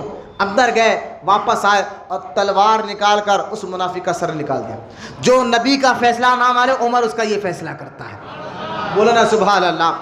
غیظ المنافقین آپ میں تھے، آپ جو ہے نا منافقوں پر، یہاں تک کہ مدینے کے سب سے بڑا منافق جب مر گیا، سرکار اس کا جنازہ پڑھانے کے لیے گئے، تو جنازہ پڑھانے گئے، سرکار فاروق اعظم ہاتھ پکڑ کے کہتے یا رسول اللہ یہ تو مدینے میں سب سے بڑا آپ کا دشمن تھا، آپ اس کی جنازہ مت پڑھائیے۔ تو اللہ کے رسول علیہ السلام نے فرمایا اے عمر جو میں دیکھ رہا ہوں وہ تم نہیں دیکھ رہے ہیں۔ تو عمر خاموشی سے سر جھکا کر پیچھے ہٹ گئے۔ حضور نے نماز پڑھائی اور آپ جب منافقوں نے دیکھا اتنے بڑے گستاخ کی بھی حضور نماز جنازہ پڑھا رہے ہیں، تو اللہ کے رسول علیہ السلام نے کہ اس اخلاق کو دیکھ کر 200 لوگوں نے اسلام کو قبول کیا تھا۔ لیکن اس کے بعد کیا ہوا، اس کے بعد کیا جانتے، اس کے بعد قرآن میں آیات اتری حضرت عمر کے مطابق، قرآن میں آئے محبوب آج کے بعد کسی منافق کا جنازہ نہیں پڑھانا، بولے یا سبحان اللہ، آج کے بعد کسی منافق کے جنازے میں مت جانا، آج کے بعد کسی جو ہے منافق کے جنازہ مت پڑھانا۔ یہ حضرت عمر کی سوچ یہی تھی۔ حضرت فاروق اعظم رضی اللہ تعالیٰ عنہ، اس لیے اللہ کے رسول علیہ السلام فرماتے ہیں کہ عمر جو ہے نا میرے کان ہیں، یہاں تک کہ فرماتے ہیں کہ اگر میرے بعد بولو سبحان اللہ، میرے بعد اگر کوئی نبی ہوتا تو اللہ تعالیٰ عمر کو نبی بناتا، میرے بعد اگر کوئی نبی ہوتا اللہ عمر کو نبی بناتا۔ یعنی ایک نبی بنتا ہے اللہ کے فضل سے، عبادت سے نبی نہیں بنتا، تقوی سے کوئی نبی نہیں بنتا، جو ہے نا نمازوں سے کوئی نہیں، نبی بنتا جسے اللہ بنانا چاہتا ہے اس کو بناتا ہے، اللہ کے فضل سے نبی بناتا ہے۔ لیکن سنیں حضرت عمر کے بارے میں سرکار فرماتے ہیں نبی بننے کی جو کوالٹی ہونا ہے، جو خوبیاں ایک نبی کے اندر ہوتی ہے، وہ ساری خوبیاں اللہ نے عمر کو عطا فرمائی ہے۔ لیکن سرکار فرماتے ہیں اب آخری نبی میں ہوں، قیامت تک کوئی نبی نہیں یاد گا، لیکن اگر میرے بعد اللہ اگر کسی کو نبی بناتا تو اللہ عمر کو نبی بناتا، بولنا سبحان اللہ، اللہ عمر کو نبی بناتا۔ یہ حضرت عمر ابن خطاب رضی اللہ تعالیٰ عنہ کا مقام مرتبہ ہے، یہاں تک کہ سرکار کے حدیث مبارکہ ہے اللہ کے رسول علیہ السلام نے ارشاد فرمایا کہ عمر کو دیکھ کر شیطان بھی اپنا راستہ بدل لیتا ہے، عمر کو دیکھ کر شیطان بھی اپنا راستہ بدل لیتا ہے۔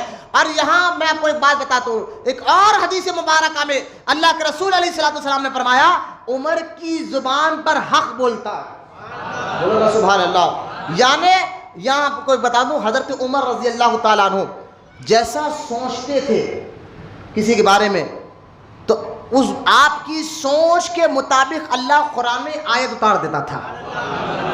جیسا کہ آپ دیکھیں ایک دن حضرت عمر مقام ابراہیم کو دیکھ کر سوچنے لگے یار یہ وہ پتھر ہے جس پتھر پر ابراہیم علیہ السلام کھڑ کر جو ہے کعبے کی تعمیر کی تھی، کاش ہم اس کو جو ہے نا مصلی بنا لیتے، یہاں ٹھہر کر عبادتیں کرتے۔ یہ دل میں خیال چل رہا تھا، اللہ نے قرآن میں آیت اتار دی اے محبوب آج یہ مقام ابراہیم کو مصلی بنا لیجئے۔ حضرت عمر جیسا سوچتے تھے آپ کے رائے کے مطابق اللہ قرآن میں آیت ایسی اتارا کرتا تھا، بولو محبت سے سبحان اللہ۔ یہاں تک کہ حضرت فاروق اعظم رضی اللہ تعالیٰ عنہ کہ آپ جیسا سوچتے تھے ایک نہیں، خود فاروق اعظم فرماتے کئی مرتبہ ایسا ہوا میرے رب نے میری سوچ کی موافقت کے، میری سوچ کے مطابق قرآن میں آیت اتار، یہاں تک حضرت عمر نے ایک دن سوچا کہ شراب حرام ہونا چاہیے، قرآن میں آیت اتر گئی۔ حضرت عمر سوچتے ہیں کہ حضور آپ کی مقدس بیویاں پردہ کرنا چاہیے، آپ سے اچھے لوگ بھی ملنے آتے ہیں، برے لوگ بھی ملنے آتے ہیں، دل میں سوچ ہی رہے، حضور کو کہہ ہی رہے ہیں، قرآن میں آیت اتر گئی پردہ کرو۔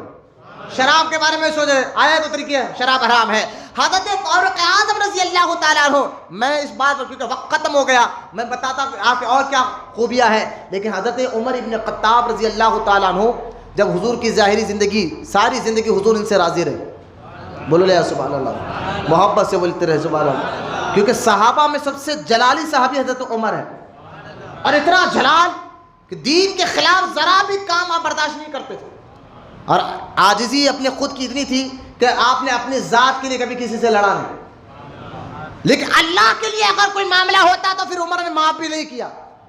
اب غور کریں، جب حضور ظاہری زندگی سے پردہ فرمائے، حضرت ابوبکر صدیق رضی اللہ تعالیٰ عنہ خلافت کے 2 سال رہے، حضرت ابوبکر صدیق جانے لگے تو حضرت ابوبکر صدیق نے فرمایا کہ اگر عمر فاروق اعظم کی زندگی کا دیکھیں آپ یہ بھی پہلو کہ فاروق اعظم کو فرمایا، لوگوں سے فرمایا لوگوں عمر کو اپنا خلیفہ بناؤ، عمر کو لوگ کہنے لگے اے ابوبکر، عمر کی مزاج میں تیزی بہت ہے، وہ بہت جلدی جلال میں آ جاتے ہیں، لیکن ابوبکر کہتے ہیں لوگوں میں جو فیصلہ کر رہا ہوں بہت سمجھ کے کر رہا ہوں، عمر کو اپنا خلیفہ بنانا۔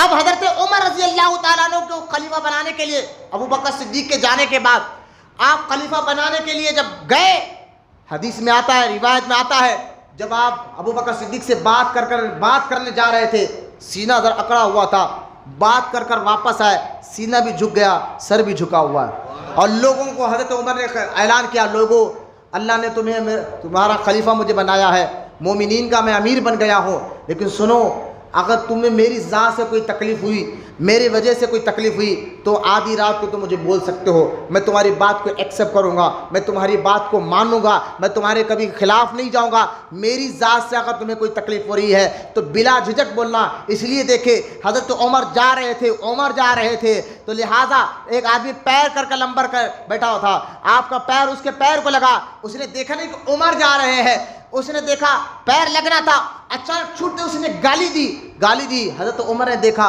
اس نے دیکھا یہ تو عمر ہے، امیر المومنین ہے، وہ ڈر کے کانپنے لگا، تو لہٰذا حضرت عمر نے کہنے کا دیکھو غلطی سے میرا پیر لگ گیا معاف کر دینا، نرمی ایسی تھی۔ عمر کہتے ہیں اگر میری ذات سے کوئی مسئلہ ہو آدھی رات کو بولو عمر حاضر ہے، میں خاموش ہو جاؤں گا، اس غلطی کو ایکسپٹ کر لوں گا، لیکن عمر کہتے ہیں سنو اگر دین کے خلاف کسی نے کوئی کام کیا، اگر اللہ اس کے رسول کو ناراض کرنے والا کسی نے کوئی کام کیا، عمر کہتے ہیں پھر میرا پیر ہوگا تیرا سر ہوگا، بولو نا سبحان اللہ۔ یہ عدل و انصاف حضرت عمر نے کیا، اس لیے حدیث پاک میں آتا جب تک حضرت عمر زندہ تھے کسی دشمن کی مجال نہیں تھی کہ اسلام کے اندر فساد کر سکے، کسی میں ہمت نہیں تھی کہ اسلام کے اندر جھگڑا کرا سکے، یہاں تک کہ پورے 30 لاکھ مربع میل تک حضرت عمر کی حکومت پھیلی ہے، 44 ممالک فتح ہوئے حضرت عمر کے دور میں، خلا فتح نہیں ہوا، گاؤں فتح نہیں ہوا، شہر فتح نہیں ہوا، 44 ملک فتح ہوئے، بولے محبت سے سبحان اللہ۔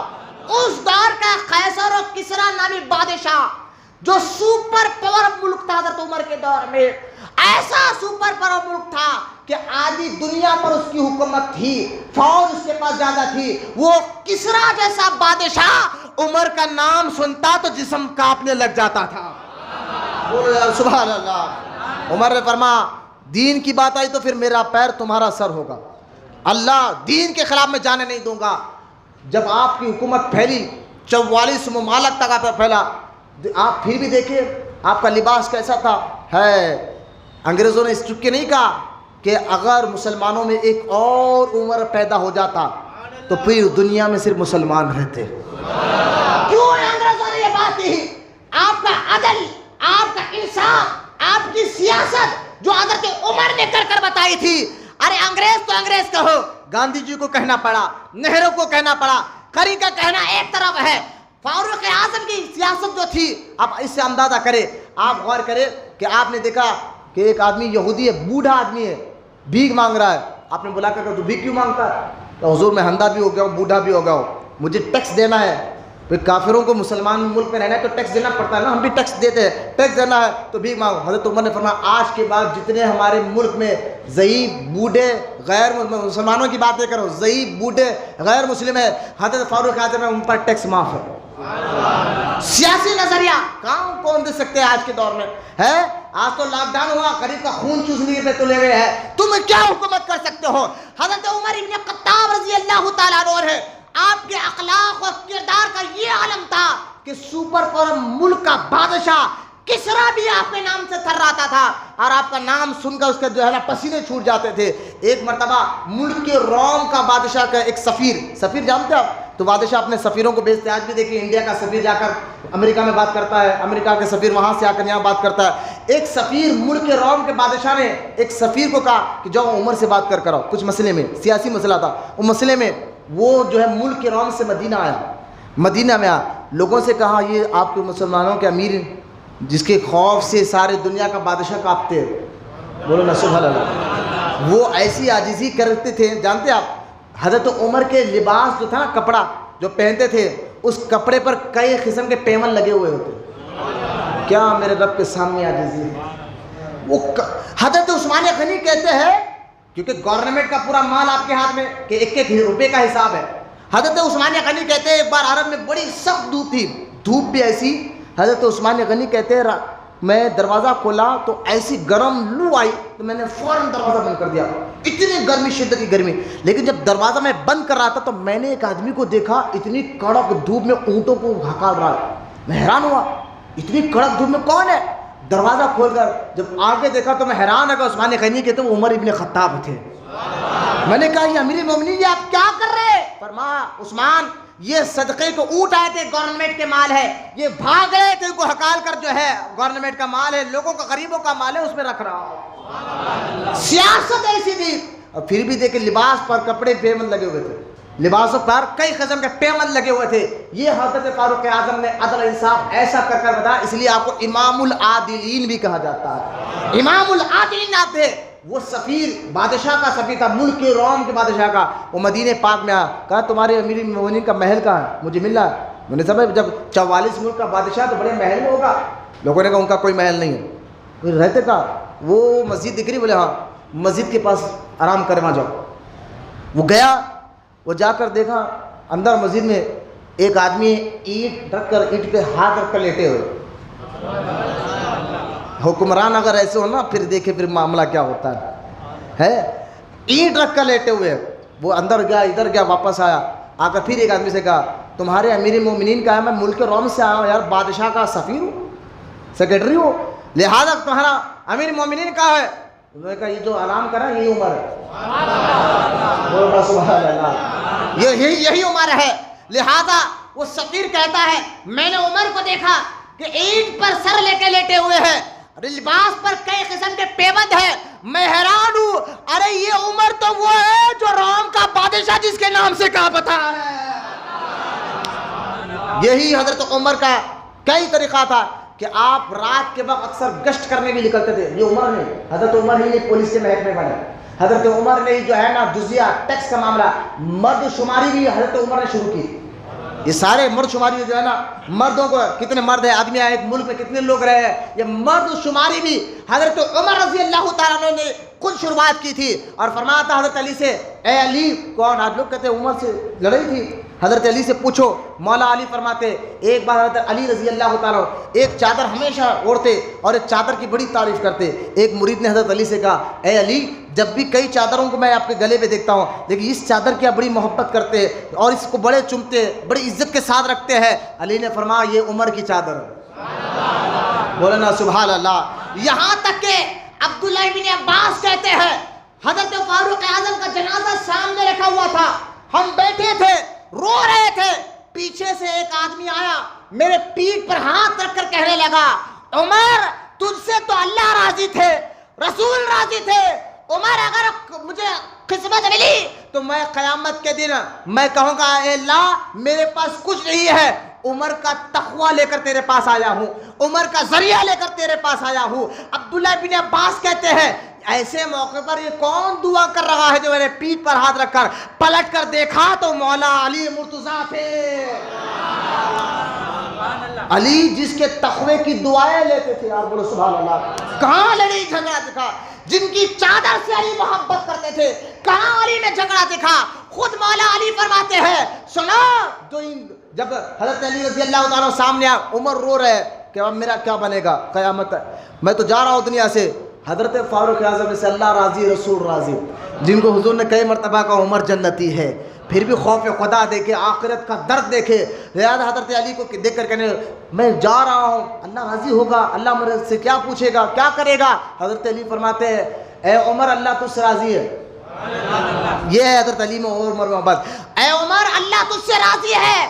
میں نے، حضرت علی کہتے ہیں میں نے خود اپنے کان سے سنا ہے جنتیوں میں جو ادھڑ عمر کے بوڑھے ہوں گے ان ادھڑ عمر کے سردار ابو بکر عمر ہو گئے. ابو بکر عمر جنتیوں کے آدھے عمر والوں کے جنتی نوجوانوں کے سردار ہے. حسن اور حسین نوجوانوں کے سردار ہے اور آدھی عمر والوں کے سردار حضرت ابو بکر عمر ہے. یہ حضرت علی میں حضرت. لہذا رات کے بعد آپ کا میں آخری بات سن کر ختم کر رہا ہوں. گشت کرنا آپ کا تھا، آپ گشت کرتے تھے. رات میں ایک مرتبہ کا واقعہ ہے، آپ گشت کرنے کے لیے نکلے تو آپ نے دیکھا کہ خیمے میں آگ لگ رہی ہے. مدینے کے دور باہر کڑک کی سردی ہے، کڑاکے کی سردی ہے. ایسی سردی میں فاروق اعظم باہر نکلے حالات معلوم کرنے کے لیے. دیکھا کہ مدینے باغ کے باہر ایک جو ہے نا جھوپڑی لگی ہوئی ہے، آگ سلگ رہی ہے اور اس میں اندر سے عورت کی کڑکڑانے کی آواز آ رہی ہے. آدمی قریب بیٹھا ہوا ہے، اپنی بیوی سے کہہ رہا ہے صبح تک صبر کر لے، صبح تک صبر کر لے، صبح امیر المومنین کی بارگاہ میں جائیں گے اور وہاں اپنا فیصلہ کرائیں گے. کیونکہ اس کو درد شروع ہو گیا، وہ حاملہ عورت تھی. حضرت عمر نے دیکھا کہ اندر سے عورت کی درد والی آواز آ رہی ہے اور شوہر اپنی بیوی کو تسلی دے رہا ہے. حضرت عمر رضی اللہ تعالیٰ عنہ گھر آئے اور اپنی بیوی سیدہ کلثوم، کس کی؟ حضرت عمر کی بیوی ہے سیدہ، یہ بیٹی تھی مولا علی کی. بولو یار سبحان اللہ. علی کی بیٹی فاطمہ کی بیٹی، حضرت علی کے دوسری بیوی کے بیٹے میں بی بی فاطمہ کی بیٹی تھی. امام حسین کی سگی بہن تھی، مولا علی کی سگی بیٹی اور عمر کی بیوی تھی.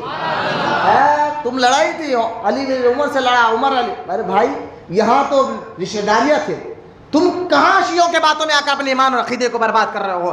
لہٰذا سیدہ کلثوم کا آواز دی تو نیکی، اللہ نے نیکی کا موقع دیا، چلو فوری ساتھ ہے.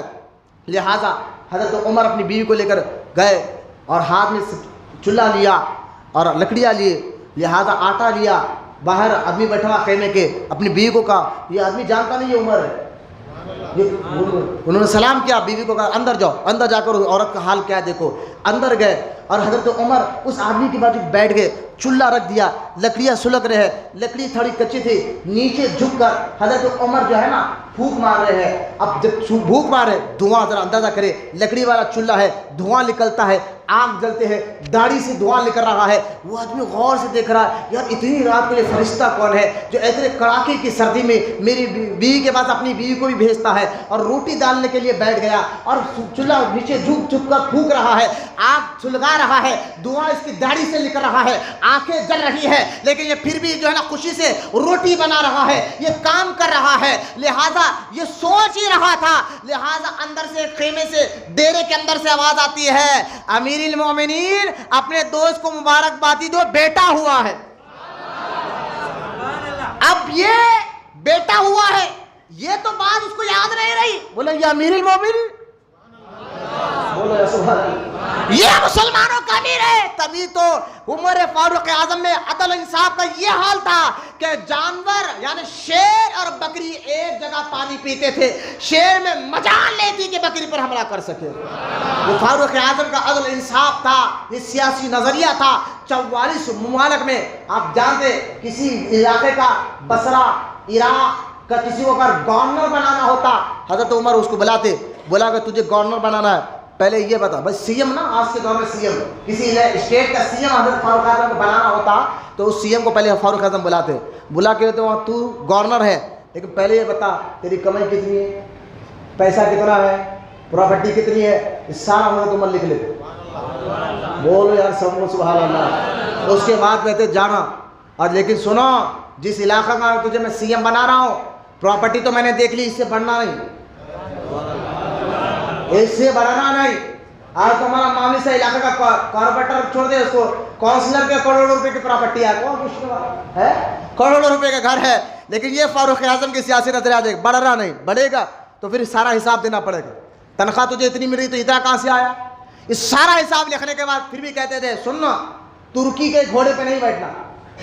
ترکی کا گھوڑا اس وقت بہت بھاری سواری ہوتی تھی، سی ایم کو کہتے ہیں ترکی کے گھوڑے پہ نہیں بیٹھنا، اور 24 گھنٹے لوگوں کے لیے دروازہ کھلا رکھنا۔ کون کب کس وقت تمہارے دربار میں آ جائے دروازہ کھلا رہنا، 24 گھنٹے در کھلا رہنا، اور اچھی غذا نہیں کھانا، بالکل میڈیم والی غذا کھانا۔